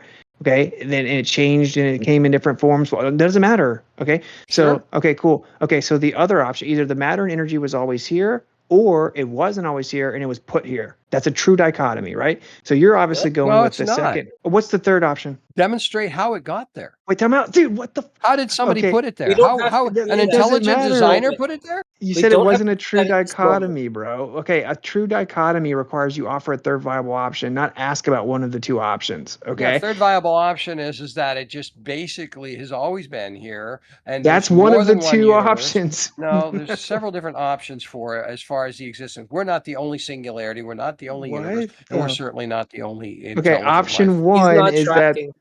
Okay, the question is how did all the matter and energy get here? Option one, it was always here. Option Okay, two I'll is it go with that wasn't. one. Option two is it wasn't always here. Yeah, I'll go with the first one. You can go with the Of second course. one. We both have a Okay, well, no, disagreement. we're going to go with the first one. We're going to go with the first one because if we're not going to violate natural law, we have to go with that one because it says matter and energy cannot be created nor destroyed. So we Fine. can't say that the matter and energy wasn't here and then was created. We'd violate the first law, right? Okay, so now we're going to go to the second law, which says that in really simple terms, systems are seeking equilibrium, entropy increases, the amount of usable energy decreases. Okay, so the amount of usable energy decreases always. in the when universe. it decreases, what does it get converted to? Wait, time out. If the amount of usable energy in the universe is always decreasing, then it had to have a beginning point to decrease from, right? No. And to quote Stephen Hawking here, right? He said there's a historical, and I'm paraphrasing, right? But there's been a historical argument about whether or not the universe had a beginning. And up until the early 20th century, the side claiming that it was always here may have had an argument. Now, knowing what we know about the second law of thermodynamics and that the amount of usable energy in the universe is always decreasing, we now know that there had to be a beginning to the universe. The reason for this is because it had to have a beginning point to decrease from, similar to human progression. Humans had to have a beginning point to then progress forward from. You can't go forward. You can't decrease infinitely, right? Decrease is saying there's less of something, which means you had to have an amount greater than previously to then have less of it. So for the amount of usable energy in the universe to be decreasing, it had to have a beginning point to decrease from. And that's quoting Yes, Stephen absolutely. Hawking, I can who give some then other quotes cites if you want. he also cites Arthur Eddington when he says that. And he says, like, it's no big deal if you have a theory that doesn't match observations, because oftentimes in science we get better equipment and better technology, and we find out that, our current theories were wrong or that our observations were wrong. And we do. But whenever it comes to the second law of thermodynamics, if your theory is in conflict with the second law of thermodynamics, then basically you're hopeless, right? There's no way out. So now It's not in we conflict. know. So wait, time out. Can you When Wait, so explain energy wait, how? decreases, what does it turn into? Time out. If the amount of What? No, usable energy answer is my question Irrelevant. because it's going to do that. You that's got to not understand something. Your Irrelevant. energy increases, okay?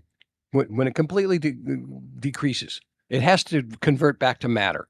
Period. It doesn't disappear. It doesn't What? completely disappear. No, energy and matter are the same thing. So your Can you cite matter. that? Yeah, as stars collapse, the energy gets exhausted. All of matter, everything becomes Hawking matter rather than energy. radiation? Hawking radiation and black holes demonstrates that it gets Does that radiated matter? off into what? Is Hawking radiation matter? What is the matter in Hawking radiation? What has he described it as? It's all irrelevant. Usable energy decreases over time. There's particles being released. Matter time out. is Dude, being time out. First of all, released. that your Wait, paradigm doesn't even perpetual. claim that it turns Okay. into matter, dude. It doesn't even claim that. It claims it The turns point into is, the no, point it that I'm claims it turns getting into at is unusable energy. You don't even dude. We're almost done. If the amount of usable energy in the universe is decreasing, it has to decrease from a beginning point. I just invoked one of the most infamous atheists within your own paradigm to save us time. Okay. So I'm not I'm not appealing to let his you. authority, I'm not but going to let like, you walk over me because I was in the middle of describing what is exactly wrong no, with what you actually, just you did. interrupted me, Oh demanding that I no, answer your question about what happens to it once it decreases. right. And when I went It's a into red that, I was herring. explaining what it is. Okay, now It I'm going to says Hawking explain it. radiation is photons, by the way. That's a side note. Continue.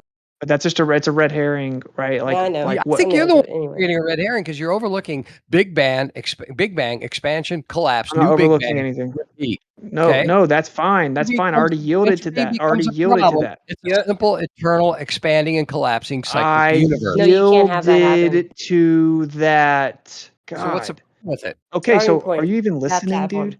So if we ask the first question, how did the matter and energy in the universe get here? If we're going to not violate the first law, which says matter and energy can not be created nor destroyed, only transfer, we have to claim it was always here. Now we're going to look at the amount of usable energy in the universe. It's always decreasing, which means it had to have a beginning point to decrease from. So if there was a beginning point, then it could not have always been here. So when we go back to the first question, how That's did the not true matter? either. So when we go back to the first question, how did the matter and energy in the universe get here? We have to claim, because there was a beginning point, that it was put here. That requires us to violate the first law of thermodynamics. So if we have to invoke something attributable to a force that's not limited to the laws of nature, then that is by definition supernatural. So now we need something external to the universe, eternal, that's not limited to the time of the universe, right? So we need something external and eternal and supernatural to create the matter and energy, right? Because again, the first law is that matter and energy cannot be created. Now we've had to violate that, so we need something that can violate it, which is not limited to the laws of nature. So a supernatural creator that created all the matter and energy in the universe, which is all that exists because everything is matter or energy. We just discussed that. So what we have now found out is applying the first and second law. It's literally inescapable that we need an eternal, external, supernatural creator that created everything in the universe. Sounds like God. I can give you sources that say the universe couldn't have been eternal from peer-reviewed papers and physicists. Is Um, the because opposition to the Furthermore, Abrahamic let's God see, or to let's the see if it is overarching eternal now. complex? Would you Go like ahead, them? You realize that your I'm just kind argument's of wondering, Hold like, on, Rixky No wanted to get specific in. type of Hold on, God. let's let Rixky go, and then I'll but let other go. Please, it I mean, he doesn't matter points. right now. But I want him to concede. Like, I'll give you papers that the universe couldn't have been eternal. Do you want them? I don't care. Grantangelo? Yeah, that'd Send me be whatever you fabulous. like. That'd be But fabulous. can Rixky you wanted Okay, to like get in as we well. do will not you concede the okay. universe could not have been eternal because usable energy decreased over time? They haven't had any mathematical model or equation to overcome It's this. cyclical. There's ways to explain. There's two arguments here. One's cyclical, and the other one is just an Both infinitely of those expanding still universe. do not negate that Okay. usable energy decreases over time. Do you understand? Yeah, I understand They've that, and I'm explored it in these okay. particular It questions converts with the itself to cyclical matter, and we've universe. talked about that already. So I'm not going to go Oh into an my argument with you on gosh. that. I would I like like to point something green. out to Witsit. Witsit, there's a philosophical argument for God. Okay, now here's the problem with your philosophical argument. No, we're So not physical going for argument. philosophical arguments. We're trying to nail this Can I down. finish I my made a physical explanation? argument. You're I made a totally physical changing the argument. We topic. do not fully know X, therefore God did X. That's your argument. No, it's not. What? That's What are you exactly what you talking just said. about? The Dude, origin what of I'm the talking about Acknowledge universe the is universe fully could not be explained. eternal. God is Hang on, possible. Get into it Is a now, possible Jeffrey. back on explanation. the rails Hey, really gentlemen. quick. This This is stop, audio guys. Just stop for a chaos. second, just to get the conversation back on the rails, because there's a bunch of stuff in between what the point that Austin made, and then Greatangelo didn't have a chance to respond. Greatangelo, can you steel man what Austin just said to you, so that way you guys can stay on the same track and not go on to a different subject? Yeah, I have no problem going on to not going on to a different subject, but Tyler wants to throw another subject at me, and I just wanted to sit here and just No. say no. I want to go back to the God question. No, it's Yeah, right. So supplementary. he I just want to made go a to the God point, and question. I'm just asking you to steel man it so that way you can refute it fairly. And if not, Austin can probably repeat it for you, so that way you can steel man it and repeat it fairly or refute it fairly. Go on, You would Austin. want to Can I know ask the a best argument, right? The strongest version of it. Okay, so would you I can like just him to present it. repeat his point? That way you can refute it fairly? Yes, please repeat it. All right, So Austin, if we're if you gonna can ask, repeat it like simply, that way he can refute yeah, it. we're just gonna really simply, we're just trying to figure out how the universe got here. The universe is made of matter and energy, so we have to figure out how the matter and energy got here. The first law says that it can't be created or destroyed, so then we're gonna have to say that it was always here to adhere to that. But when we go to the second law of thermodynamics, the amount of usable energy is always decreasing, so it has to have a beginning point to decrease from. So obviously always here and beginning point are contradictory. They can't coexist. So when we go back to the first question and ask how did all the matter and the energy in the universe get here, we're going to have to say that it was put here. And if we say that it was created, we violated the first law of thermodynamics, right? And if you have to invoke a force that isn't limited to natural law, that's by definition supernatural. So you need something external to the universe, eternal, supernatural, and the antecedent of creation is creator. So if it's creating matter and energy, it's a creator. So we literally need an external, eternal, supernatural creator to create the universe to adhere to the first and second law of thermodynamics. And potentially that creator could implement something that is eternal once it's begun. It puts it into like a cyclical nature, but it still would have had a beginning point. And then, Greatangelo, you now have a chance to respond to the point.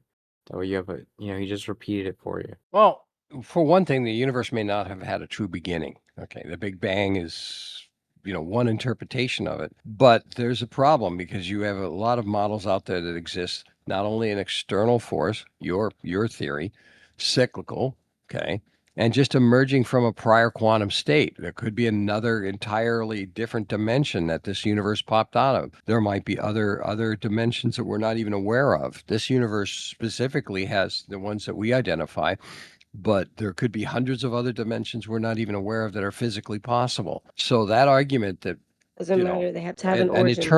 eternal origin from a God, they don't have to have an origin.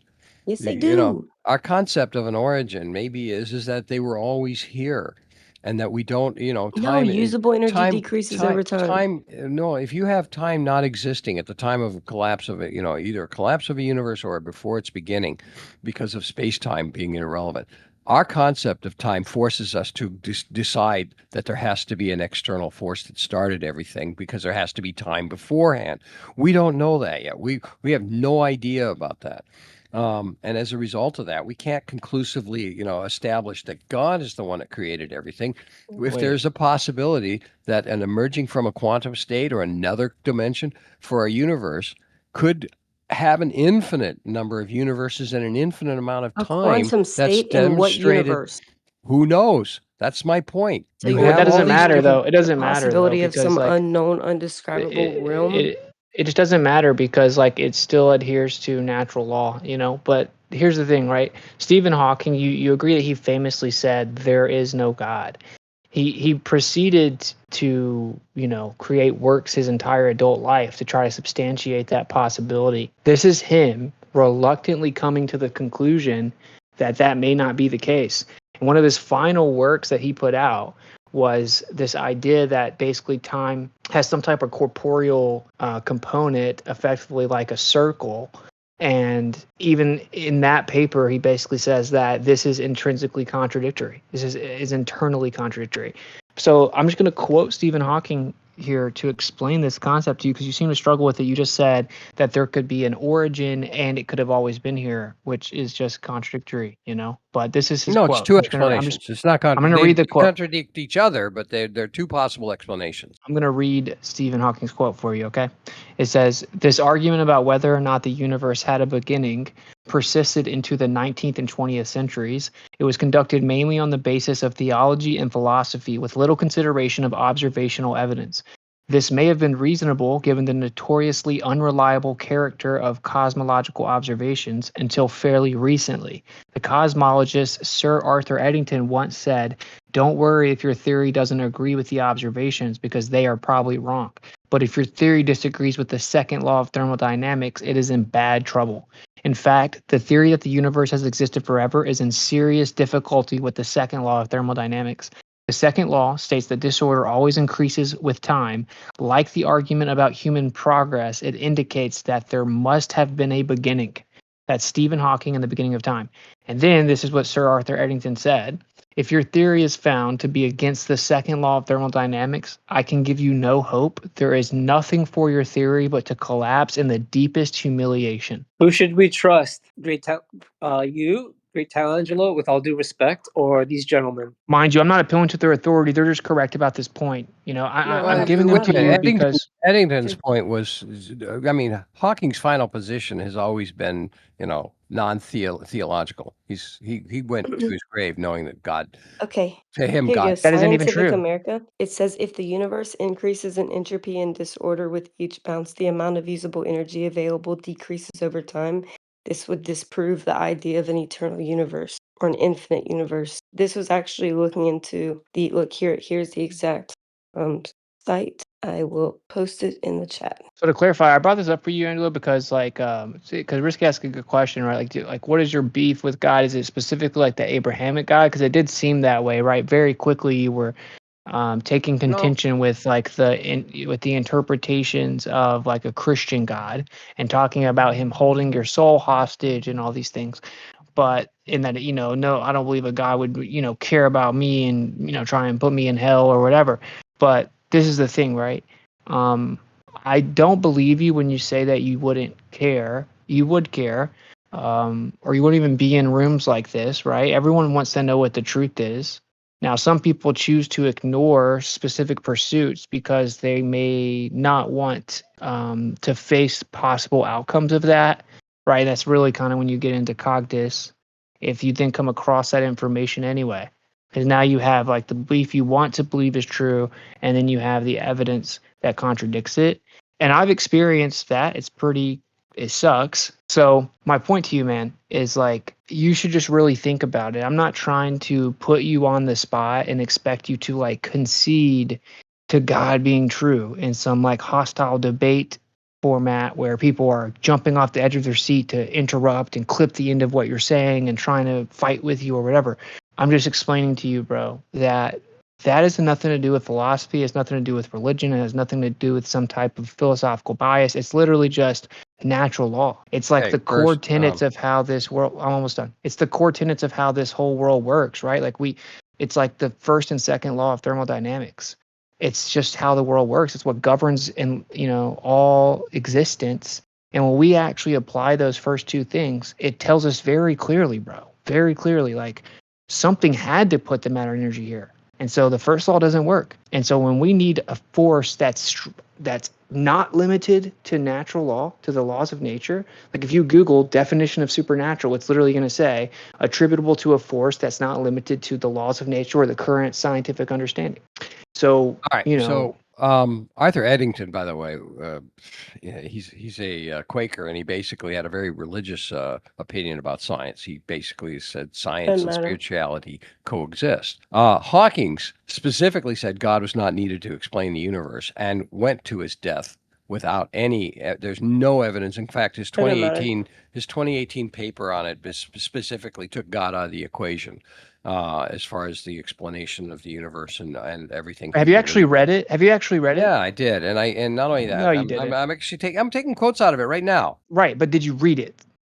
Brief answers to the big questions after his death. No, you didn't read it. That's This is the thing. This is the thing, brother. If you actually read Stephen Hawking's works, what he consistently does is he tips his hat at the creation position being more viable. He talks about a God. He talks about a God in the what's the text I'm looking for?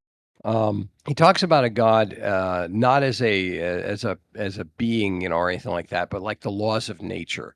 The mind of God is what he talks about, and he was metaphorically talking about the laws of nature, not a personal deity. No, he wasn't.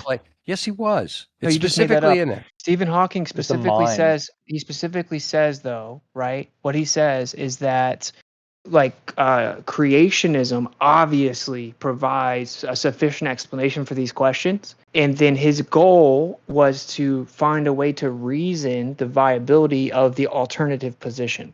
And that was always his position. Never once did it change beginning to end. Never once did he claim that creationism was the less likely. He said the opposite repeatedly. He was just trying to explain that maybe it's possible you don't need a creator or a God to explain these things.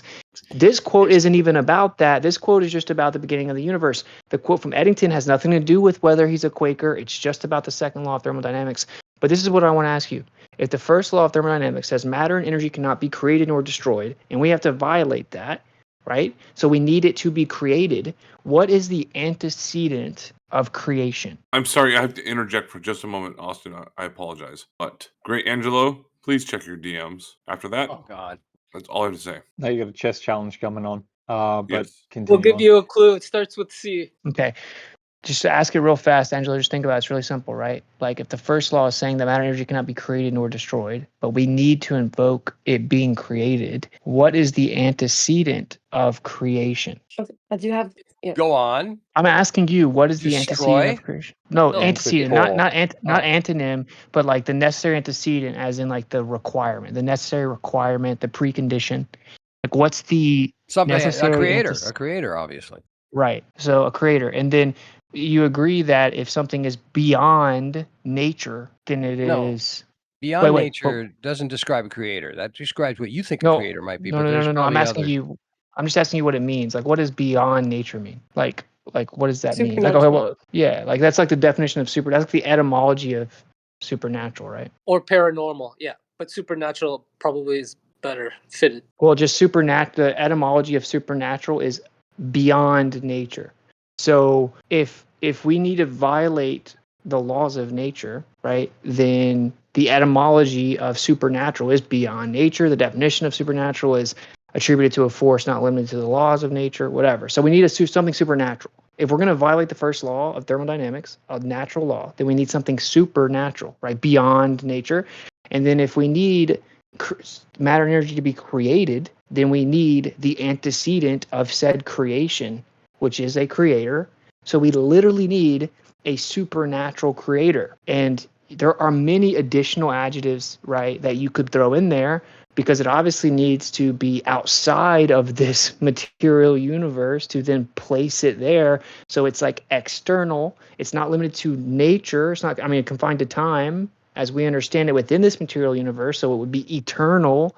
So we need an external, eternal, supernatural creator that created everything in existence. So All don't you right. agree that that sounds like God? Your description of it, sure. Let me explain something to you that I have. Here's the two problems I have with a God and why I'm an atheist. Number one is eternal. It's got to be the most boring existence to be eternal and have done everything over and I mean literally an infinite amount of things to do with an infinite amount of possibilities and an infinite amount of time is going to eventually, at any intellect, where I would assume would wear into some form of boredom. I don't find it to be something I would want, like go to heaven and be there forever with what kind of, existence that's up there. I don't care. I'd rather have nothing rather than be around forever. Secondly, the other half of it is the fact that an intellectual being itself, what makes us so special, that we can elevate ourselves out as to be the one only existing part of this universe, which you don't even believe in. This is the thing that just amazes me. You don't even believe in this universe, for that matter, or a description of it, or what it does. You just want to have this argument with people who do believe in it, trying to refute it based on all your ideas of an electric universe and Wait, can I everything else. pause you there? That's not I'm true. almost not quite done yet. I'm almost Well, done, and you can just jump in. It's just monologuing Essentially, and doing. I'm saying a lot not of being, stuff. that's all not right. It's all right. believing, Let him not go. believing what the universe is all about, or not believing about the things that science has come up with, and coming back with science to so-called refute science when you don't even have any belief for it, kind of boggles my mind, and I Hey, don't brother, that's understand it. not true. I Okay, would that's love not to my read this position. So papers. you believe in a Just a globe Earth, second. and you believe Just in a the second. science? What the hell, dude? That's such a false dichotomy. Either I believe in the globe Earth heliocentric model, or I can't accept the first and second law of thermodynamics. Okay? I Doesn't refute it, by accept the way. listen. When he finished. I accept the quote unquote universe as in the entirety of this physical existence, right? I accept the first and second law of thermodynamics. I accept the existence of energy and matter, and I accept that being the totality of what exists within the material world. I concede to all those things. I acknowledge all those things, right? So my argument isn't some bad faith, dishonest argument that's arguing something I don't believe in. I believe in all of those things, and then the logical deduction combining all of those things is what I just told you, bro. And it wouldn't even matter. Who cares what I believe in or don't believe in anyway? Right? Like, that what I'm saying to you makes sense. You are uncomfortable with the conclusion of it. That's all there is to it, man. And it's like, okay, yeah, maybe God was bored. Hey, maybe that's why he made people. Who knows? I'm not even trying to say, yo, you need to believe in this type of God. You need to believe in the Bible. How dare you talk bad about God? All that's on you, bro. Like with what I've told you, he could be malevolent. He could view us like an ant farm. He could literally not even care. We could have been an accident. So It doesn't even quick check. invoke any like specific characteristics of God, bro. That's true. Can we It's can a we brute overlay fact. like you Go ahead, both Witsit. agree in entropic condition? That's what the universe is in entropic condition. Basically, like it's falling apart. It's going from a state of order to Yes, a state of disorder. sure. You guys both agree with that, right? Yep. Entropy increase, yes. Okay, right. Yeah. How was it at the beginning, though? Well, this is what I find rather fascinating. I'm trying to look for the things that you guys can agree upon. Like the entropic state leads you to believe that there's a condition of like a starting, and like if there's a starting, like if you've got the entropic condition, then you must be leading towards a sort of a state of order to a state of disorder or something, right? Yes, and we see that It's time and time conditional. again, right? With batteries, we see rooms getting dusty. You don't even have to touch a room for it to fall out of order, and then we see people die. So I we know, see I know. indicators all throughout our life and experience. Look, my underlying condition though is that like I don't is the world necessarily entropic in that condition? We see Nope. the sun giving forth energy. Depends on what you consider to be the condition of the moon. Taking part in like how would you say like pulling energy out. So there's energy coming into the system, energy going out of the system. I just kind of like, what's the major statement about the fact that there must be a beginning and an end based on this entropy? Where do we see this exactly? Where's the Everywhere, entropic everywhere. state? So like I in like what because your room that becomes disordered is not a things cool off over time. There's a lot of examples yeah, where you but can the see whole like usable energy. the world renews itself. Like that's the whole nature of like the beast at large. Not I just want necessarily, to Risky. Not necessarily, because remember, people said that the oxygen levels were much higher in the past. So it seems that if that's the case, and we have a lesser content now, is decreasing, and you can just continue to go down through the list of items. yeah, I mean, so oxygen is beneficial or malevolent? What? Is oxygen like you breathe you need oxygen for life? Is it like beneficial or like what's a better term? No, you can see matter converting. Detrimental. Well, it's required for life. You take away someone's oxygen supply for 10 minutes, that's brain damage. Kind of like think Yeah. about gas and oil and how the energy is used from them and then converted to non-usable energy, electricity. Yeah, It'll basically I am kind of dissipate. just curious in this sort of idea. I mean, sort of Witsit and Greatangelo were like fantastic discussion, guys. Really appreciate it at large. It seems to hinder down to the notion, though, that everything must have a starting precondition, and we are heading Yes. towards entropy. And Well, we I'm can. just trying to work this out for myself. I mean, I see the world renewing itself constantly, and you guys want to talk about the fact that dust collects on your shelf as a form of entropy. Well, this is No, a no, just natural law. This is a natural well, law. So, oh, go ahead. God does sustain everything, but if it depends if we're talking in the scientific sense. Like I posted a wonderful article from Scientific America that summarizes all the recent papers on the cyclical universe and all of the different, cyclical universe models and how, in like the latest science on them and how they all fall apart, right? So yeah, I mean, they say basically, just to give you a mainstream response, like that the helium is and the lighter elements are converted to heavier elements in the sun, and then they're less usable for work. Then the sun will basically like the star will just die out, and then eventually we'll run out of this like hydrogen that will be fueling these stars, and then This, it'll just Yeah. we'll just have like uh, a dark out. But in the sense of So, the Earth, I think that it's a little bit different because I do believe God is continuously like supplying us energy. Things cool off over time. Like we can see like that the lava, lava will cool off over time as it comes out of the earth. Now, something's obviously continuing the energy, and they say, one day the core will solidify in the earth. Because the heat will basically lose the energy and just like become a solid core in like the mainstream model. oh yeah. I do think What God if is it's putting just like energy like with the sun, but what if it's just like a terrarium and it's just self-sustaining? Because a terrarium can last forever in theory. well, what's heating the Enclosed lava? We system. see the lava cools. How do we get new? Yeah, what I mean is like overall, it's an enclosed system. There's no way that you can say that it's not. So when the heliocentrics, they talk about Well, space being a vacuum next to this this atmosphere with a gradient, like I want to know. there okay, could so be a tipping point. we There can could be a see. tipping. I'm sorry, you can go No, ahead. no, Then no, no. I'll I'll wait. Go ahead, Taylor. You first. we Thank you. can see sediment, we can see erosion happen. We can measure the erosion rates that happen on the earth. We can see sediment building up and getting higher, like at the end of a river. Like for example, if the Grand Canyon was carved out by the Colorado River over time, if that's how we got the Grand Canyon, we'd have much higher sediment layers. At the end of it, but we know that that's not how it was formed, or many of us that looked into it. But we also see the oceans getting saltier because the water is eroding the land to go into the ocean, so we can track the saltiness of the ocean over time. And these would just basically show you that like the earth could not be, like infinite. Stuff like that. You'd have erosion, you'd have like So like, everything would but you're basically be jumping from the leveled out like notion the lands and stuff. But it like depends God on if you're moving renews. tectonic plates. And it's like depending on who I'm talking to, it's gonna really depend on the answer. Both of Yeah, which that is cannot the last like forever. larger problem. Yeah, I'm just kind of curious because Greatangelo and I think Witsit, like the larger battle that's been going on, it's just trying to find a way to agree upon the entropy that's going on within the world. I'm just kind of I curious as to that aspect. I don't need to distract from the larger Hey Rick, conversation being had. do you mind if I So make a comment on that? That's just something that's in my mind. I'm interested to know on the guy who believes in the traditional Big Bang and evolution model.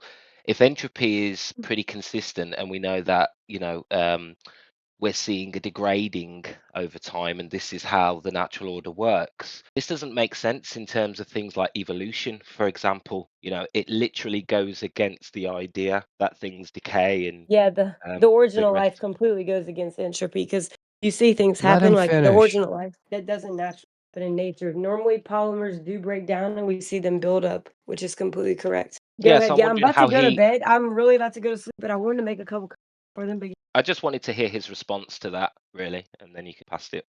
yeah, go ahead, Greatangelo. What do you think about evolution and how like it's going against entropy? Evolution going against entropy? Yeah, like things are progressing, building up over time. Life is getting more complex and building up. And normally in nature, you see things degrade and break down to simpler forms. But we saw things like the DNA code form, like with the original life, and things getting more complex, like the eye, for example. So we see things increasing in complexity instead of breaking down to more disorder and chaotic nature. I don't think it's going against entropy at all. It's Well, how did completely the consistent with the DNA second code? law. It's consistent with the second law of thermodynamics. It applies to the total amount of energy in a system, not and its surroundings, not particularly individuals. So where you come up with that idea that it's entropy, it's like that's ridiculous. Well, like polymers and chemicals of complex structure will break down over time, especially carbon-based ones. But you actually see them forming complex structures like with the origin of life. But in nature, even as we see it today, they will usually move like DNA, RNA in the environment will break down to its more basic constituents. Evolution produces more organized and complex structures, cells, organisms, and ecosystems. Okay, their local order increases, entropy decreases locally. However, the second law allows that as long as entropy increases elsewhere, local decreases. So You you read don't that, but have Where is that is the elsewhere? answer. that is the correct answer. Well, like Yeah, I know. You just I'm an read it evolutionary and biologist, so I definitely have an understanding of what evolution does and how it applies Oh, to entropy. Just as you Googled absolutely. it. Yes, yeah. Let's I hey, googled let's the debate. answer to give her a concise description of it rather than try to fish it out of my butt But yeah, after Taylor, about that is the answer, right? They 2 claim years that yeah, ago. like it's the same with like a growing plant or whatever, right? Like it may temporarily reduce in entropy like internally, but like the net flow overall is still an increased state of entropy. And to Okay. answer the other guy's Where is question, like there's increase? endless. Biological evolution is driven by energy flows. All right. Where Everything. is Everything about it energy is flow? driven by energy flows, metabolism, consumption of food and energy and so forth. And I thought it was mutation in everything, Electric natural every process. universe. okay, everything Uh, that applies to it, don't go electric universe on me. I'm getting tired, guys. I'm sorry. I actually have to teach a chess Mutation and lesson in natural about 10 selection. minutes, so I Mutation, really natural want to get selection. going. But look, if you put it in Yeah, really can I simple Angelo. please terms, read even if you something can before you? Angelo, Yeah. cherry thanks for pick an being here, Angelo. example of something becoming Hi, more Ruffin. ordered or whatever, energy is being used in order to attain that final product. So the total amount of usable energy in the system is decreasing. And there's endless examples, and I heard a couple, right? Like just ice melting is an example, or like the way an engine works, like mechanical usable energy, right? Whatever, like it generates heat. Like one of the Yeah. primary ways that we engineer is like finding a way to dissipate the heat. You know what I'm saying? If you put So, food coloring in a glass of water, it'll dissipate. I mean, yep. yeah, you can see. I did want to read something before you leave, Greatangelo, and I really have to go to bed. Can I please read this really quick? Go ahead. Okay, so here's a really good paper by Scientific America, and it's talking about the cyclical model, the idea of a cyclical universe or eternal universes. It goes over many and cites many different papers and different theories on the current stance, state of the cyclical universe, in the scientific community. So I just wanted to read a few of this, a little bit of this paper. Did you happen to click on it and check it out? I tagged you in it in 2 chats. No, I didn't get a chance. Just send it to me in a DM. Yeah, you have my permission to send it. I Okay, want to say so first, Witsit, no, I didn't get thank to you. read it. I didn't get to read it. Hold on. Wait one Oh second. God, hurry, honey, because I got to go According and to the teach. theories, okay, me too, actually. According to the theories of so-called cyclical cosmologies, the universe is immortal and going through endless bounces. Although a bouncing universe may experience one or more cycles, a truly cyclical universe has no beginning and no end. It consists of a series of bounces that go back for an infinite number of cycles and will continue for an infinite number more. Because that the universe doesn't have a beginning, no bang or singularity. The study that Durer and Dallo co-authored doesn't rule out immortal cyclical cosmologies, plenty of theories describe such a bouncing universe in ways that would be difficult or impossible to distinguish from the Big Bang plus inflation model, looking back at Planck's CMB data. But a critical flaw lurks in the idea of an eternal cyclical universe, according to physicist William Kenney of the University of Buffalo, who co-authored the second recent analysis. That flaw is entropy, which builds up as a universe bounces. Often thought as the amount of disorder in a system, entropy is related to the system's amount of useful energy. The higher the entropy, the less energy available. If the universe increases in entropy and disorder with each bounce, the amount of usable energy available decreases each time. In that case, the cosmos would have had larger amounts of useful energy in the earlier epochs. If you extrapolate back far enough, that implies a Big Bang-like beginning with a small amount of energy, even for a universe that subsequently goes through cyclical bounces. If you're wondering how this scenario doesn't violate second law of conservation of energy, we're talking about available energy. Although the total amount of energy in the cosmos remains static, the amount that can do useful work decreases with increasing entropy. And then they say that new models try to explain this. The expansion allows the universe to smooth out, dissipating the entropy before collapsing again. Although this explanation solves the entropy problem, Kinney at his university at Buffalo calculated in the recent paper that the solution itself ensures that the universe is not immortal. I feel like we've demonstrated something fundamental about the universe, says Kinley, which is that it probably had a beginning. That implies a Big Bang occurred at some point, even if that happened many bouncing universes ago, which in turn suggests that it took a singularity to get everything going in the first place. All right. Listen, I got to run. Witsit, I wanted to thank you for your time. It was enjoyable. We had our moments where we didn't like each other very much, Yeah, but thank you we too. And certainly I'm went sorry around in if I said cycles. or did anything rude. And I Oh, did I appreciate did it. say things rude, and I'm sorry Oh, about I know. that It's okay. I because forgive you. And I I do get appreciate the grumpy. Thank you. conversation. You guys have a good night, and I'll be back later. Yeah, you too. God bless. You too. You too. Thank you. All right, bro. That was a long quote. I'm sorry, but this I really That did. was long. I posted it in the chat, but look, it really does go over a lot of different on this if anybody wants to reference it. But yeah, the usable energy problem, available usable energy decreasing over time, cannot even be overcome with cyclical universes. There must That's a have been a beautiful beginning. way to end it. But why? ending it? Well, I mean, the show shall continue, right? Well, no, I I'm just have kind to of go to bed curious soon, as but to yeah. why. Let's Yeah, keep you it can do going. your thing. I am kind of curious. Like, you guys agree upon like a beginning and an end of a universe. Like, that's I don't the agree with that. who doesn't that? Is that I Manny? think, yeah, the verbiage, this has been bothering me the whole time. It sounded like a one-on-one, so I didn't want to like interject, but the notion of like when we talk about the creation of the universe, I feel like it's always mired by the limitations of language, first of all. But to speak of a time-like process outside of the universe where the universe contains all of space and time, oh shit, I got a package. Just seems a little fallacious in the premise itself. Like the universe itself as a whole shouldn't be subject to any time-like processes. To talk about like its creation seems in error to But me. it is like you like okay, you're in and of the universe, and you observe time. What's the problem? Well, it's just that we're inside the universe. That's Are the you whole dealing with a point, dude. package situation? He wants to work outside the universe, which is metaphysical, supernatural by definition. What? That's And not you can't science, dude. just You could do say that if you something. want to be religious. It's all good. We can be religious. Go ahead. I'm saying you can't just say something's fallacious either, right? You would have to actually specify the fallacy. I mean, I'm not Well, not sure why you. fallacious exactly. Just Yeah. I don't agree with the premise. So if we say that the universe is everything, that to me is all of space and time, and all that's within that. So if there's no time outside the universe, there's no outside the universe, right? There's no space outside the universe. So to say that there was a time-like process that brought the universe into existence seems to want to extend time outside the universe, in which case we're no longer talking about the universe, we're talking about something else, right? Well, this is the thing, right? So for one, this is a whole topic into the definition of time. What is it? Well, would time exist outside the universe?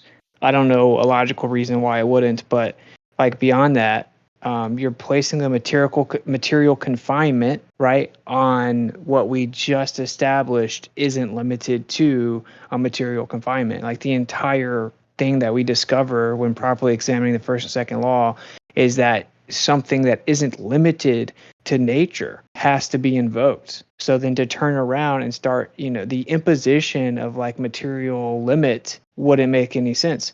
So who's to say if that supernatural primary source has to adhere to time or doesn't, or whether it does or doesn't, operates within time. So then we impose our like limited understanding of like sequential mechanisms being time oriented, and then impose it on that process. But then it still bakes in the assumption for whatever reason that time wouldn't exist outside of it anyway.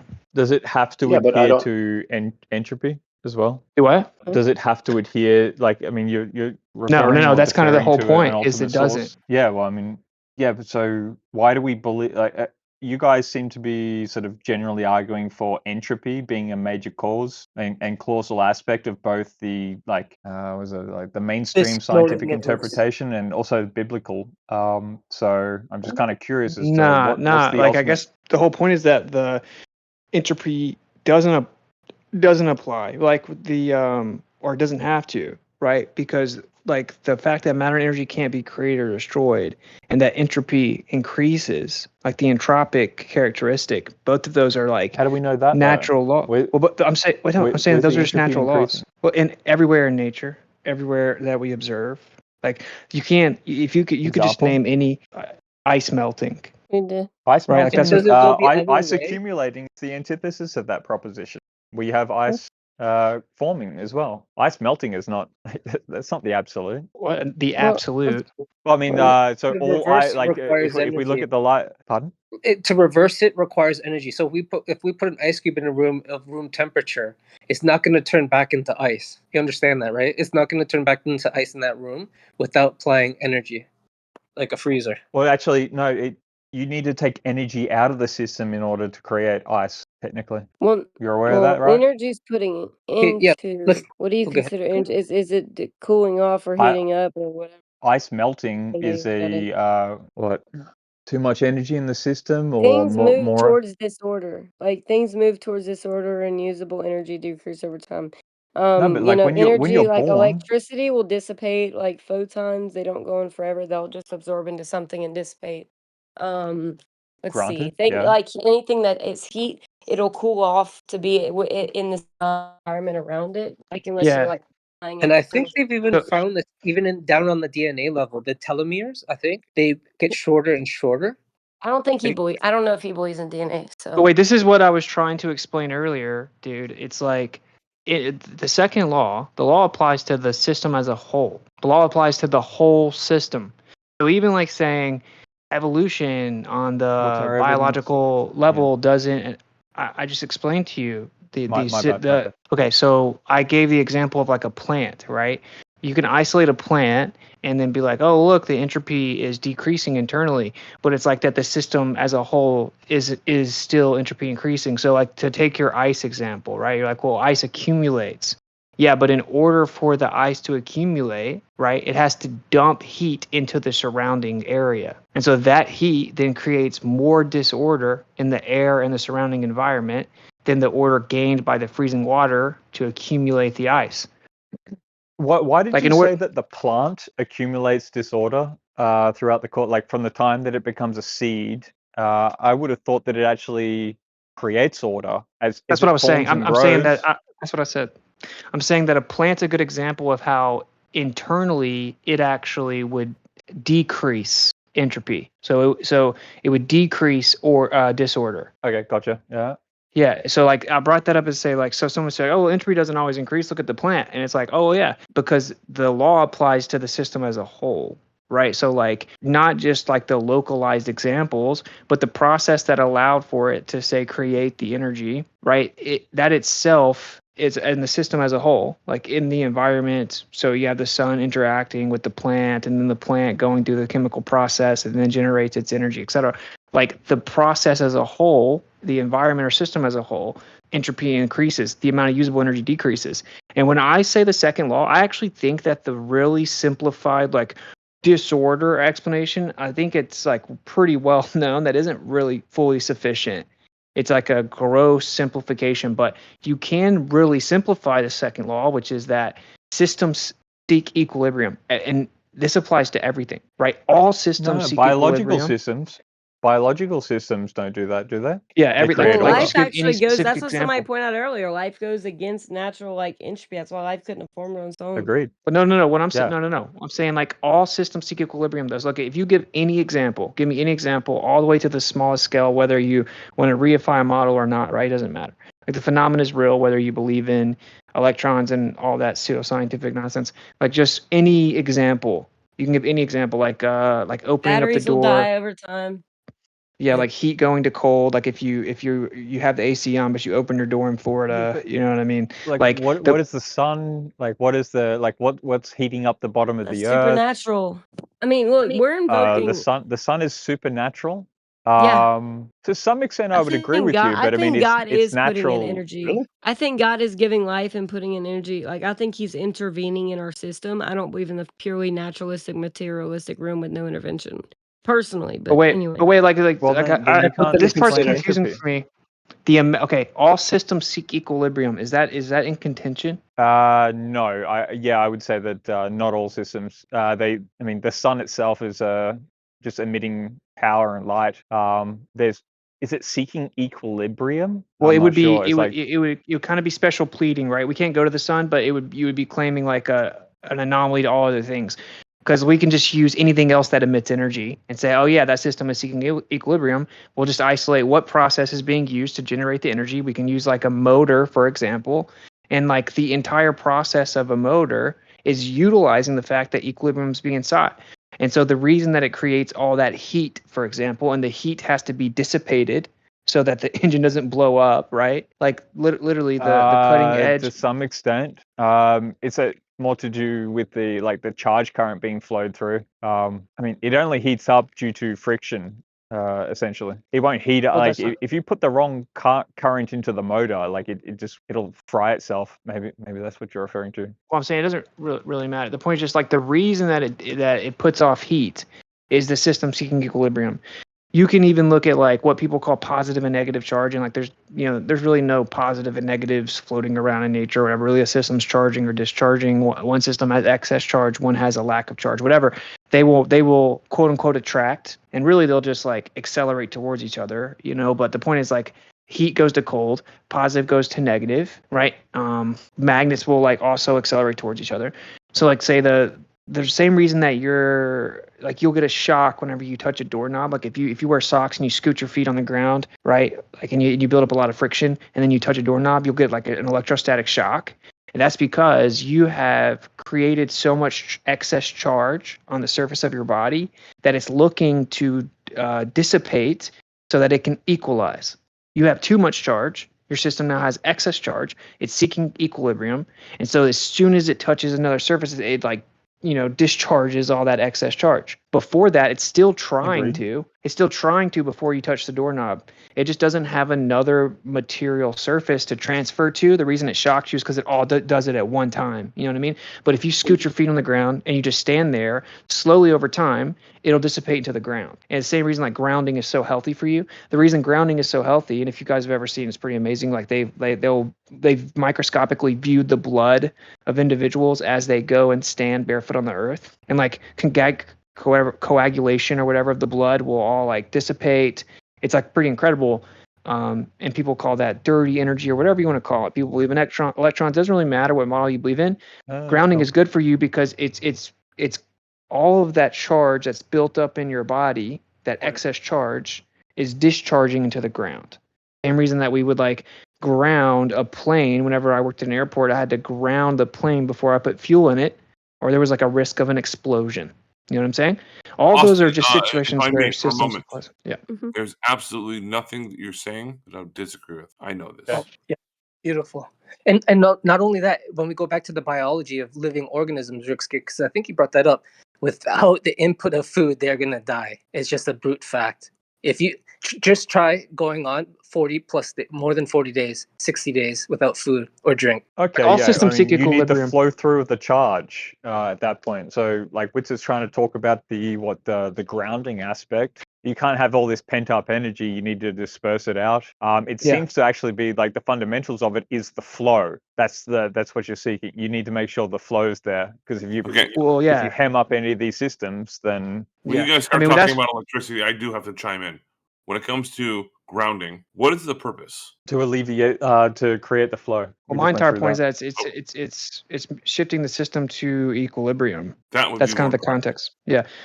But because I'm saying like because the reason I brought this up, all systems, like in my opinion, the simplest, most accurate way to describe the second law, which gets very convoluted, is that all systems seek equilibrium, and in order to do that, they use energy. So like even your body just like somehow getting that excess charge off of it, right? There's energy being used in the process of removing that excess charge, right? Or like if the heat goes to cold, right? That air is moving to the colder region, it's using energy to do that.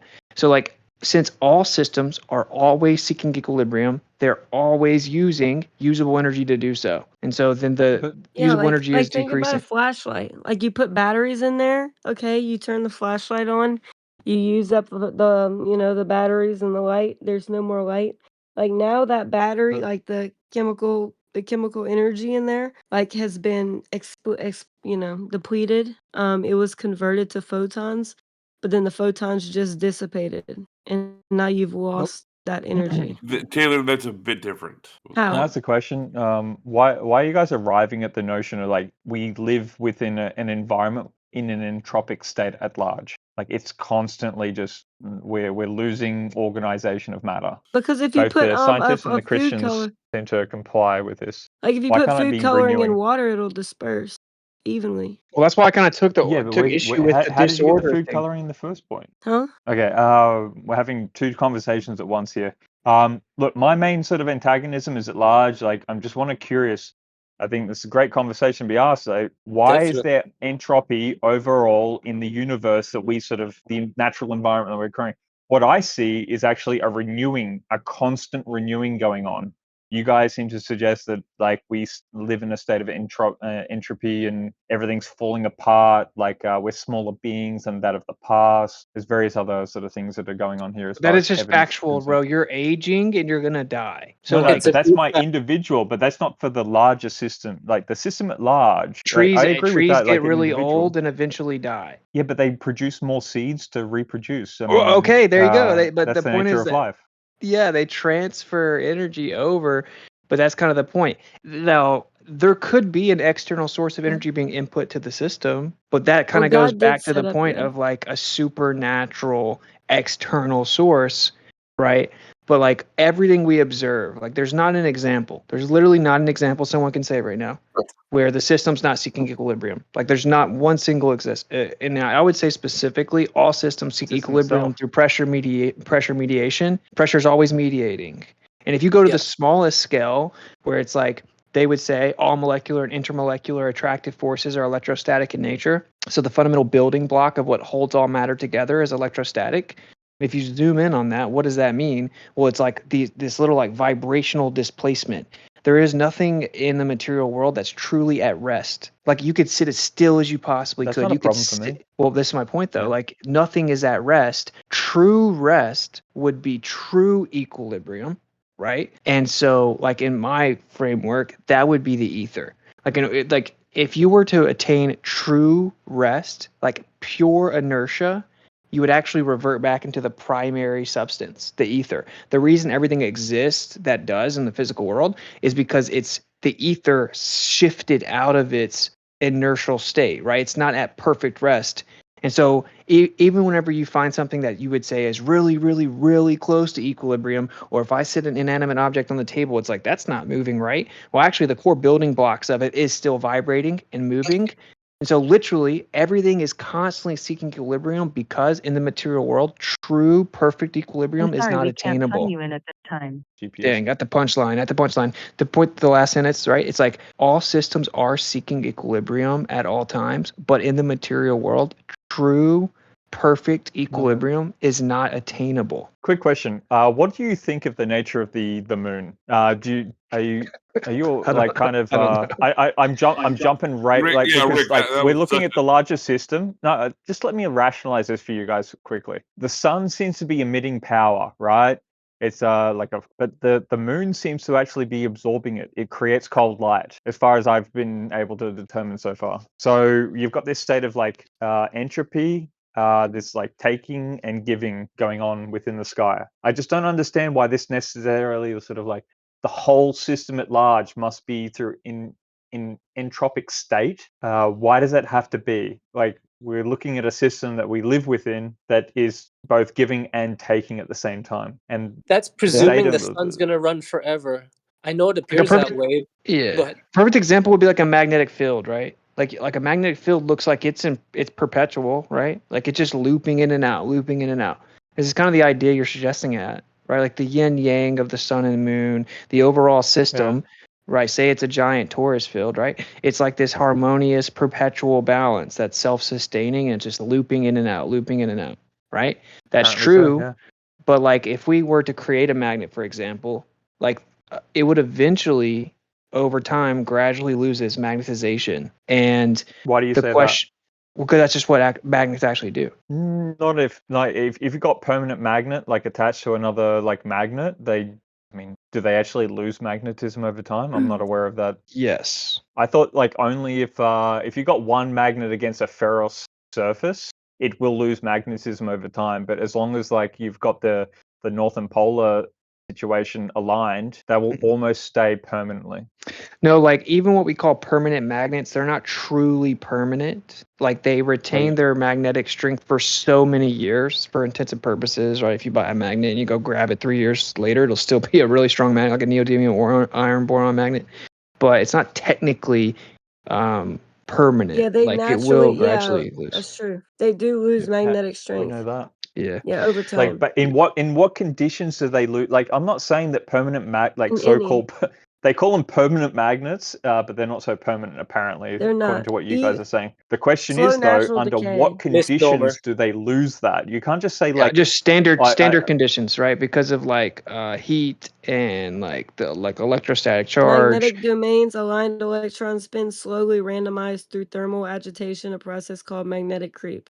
But he's not like, so are you talking about like sort of day to night sort of heat? Not like No, heat in the just sense of like you're putting opposing 1,000. fields, shock vibration will misalign domains, thermodynamic links. Well, it's linked thermodynamically because the entropy. No, so like yeah, specifically, like if you were going to quickly remove the magnetism, so a permanent magnet, the best example is neodymium, right? Neodymium magnet. If you avoid neodymium from getting in like contact with like electrical charge or like immense heat, it will retain its magnetism for like decades, but it will eventually begin to lose its magnetization. Permeability. This goes into So engineering and biology and chemistry. so like if we're in a giant magnetic field, it would have an You can exponential. extrapolate the notion of neodymium magnets to sort of like the entropy of their magnetic field, and you know it will fall by, and you can extrapolate that to the sky and the full nature of the universe as far as like entropy is concerned.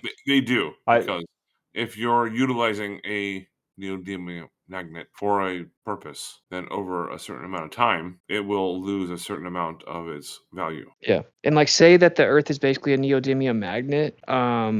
Dude, it could last for, you know, if you were to extrapolate that, I don't know, 12,000 years. It may would be 50,000 years. You know, I don't know.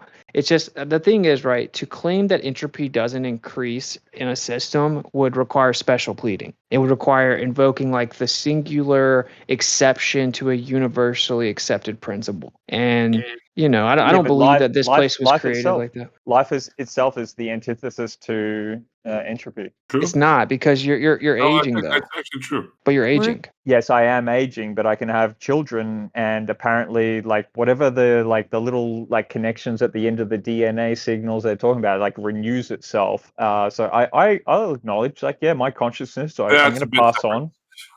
No, The but child's like, a different you're system recreating though, the right? new. Yeah, but the child's a new system. So it's like, yeah, Like now that child's going to grow up and then start getting older and create another child that's a new system. That's a new biological system. You know what I mean? Like just the way that, and like that's why I brought up the ether thing, because to me this really makes it all make perfect sense. It's like nothing is truly in a perfect state of equilibrium. Like you can't give one example because literally everything that exists, literally everything, right?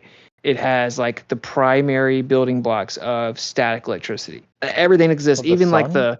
the diehard. Why would the sun not be electric? That would be insane if Yeah, but somehow the sun wasn't electric. But I mean, You're all accessible the sun evidence is definitely suggests it electric, is. real Okay, quick. well, and it's giving well, that's off, fine. but we don't know where the power source comes from. Yo, It Rich, doesn't matter. It doesn't Uh, matter. Even if there's an external power source that we can't see that's always feeding into the sun, that would still adhere to the second law because that needs the input of additional energy to keep it coming. Yeah, but you don't know what the source of it. It may have a greater source than what it's actually necessarily emitting. That's Just what I'm like in the saying. same I'm way saying that like if that was the precipitation of case, water. I'm saying if that is the case, that proves that without that greater source feeding it externally, right, that it eventually would no longer have its output. Like, and I would say, I personally think that it was built and it has its internal mechanisms and eventually it will go out.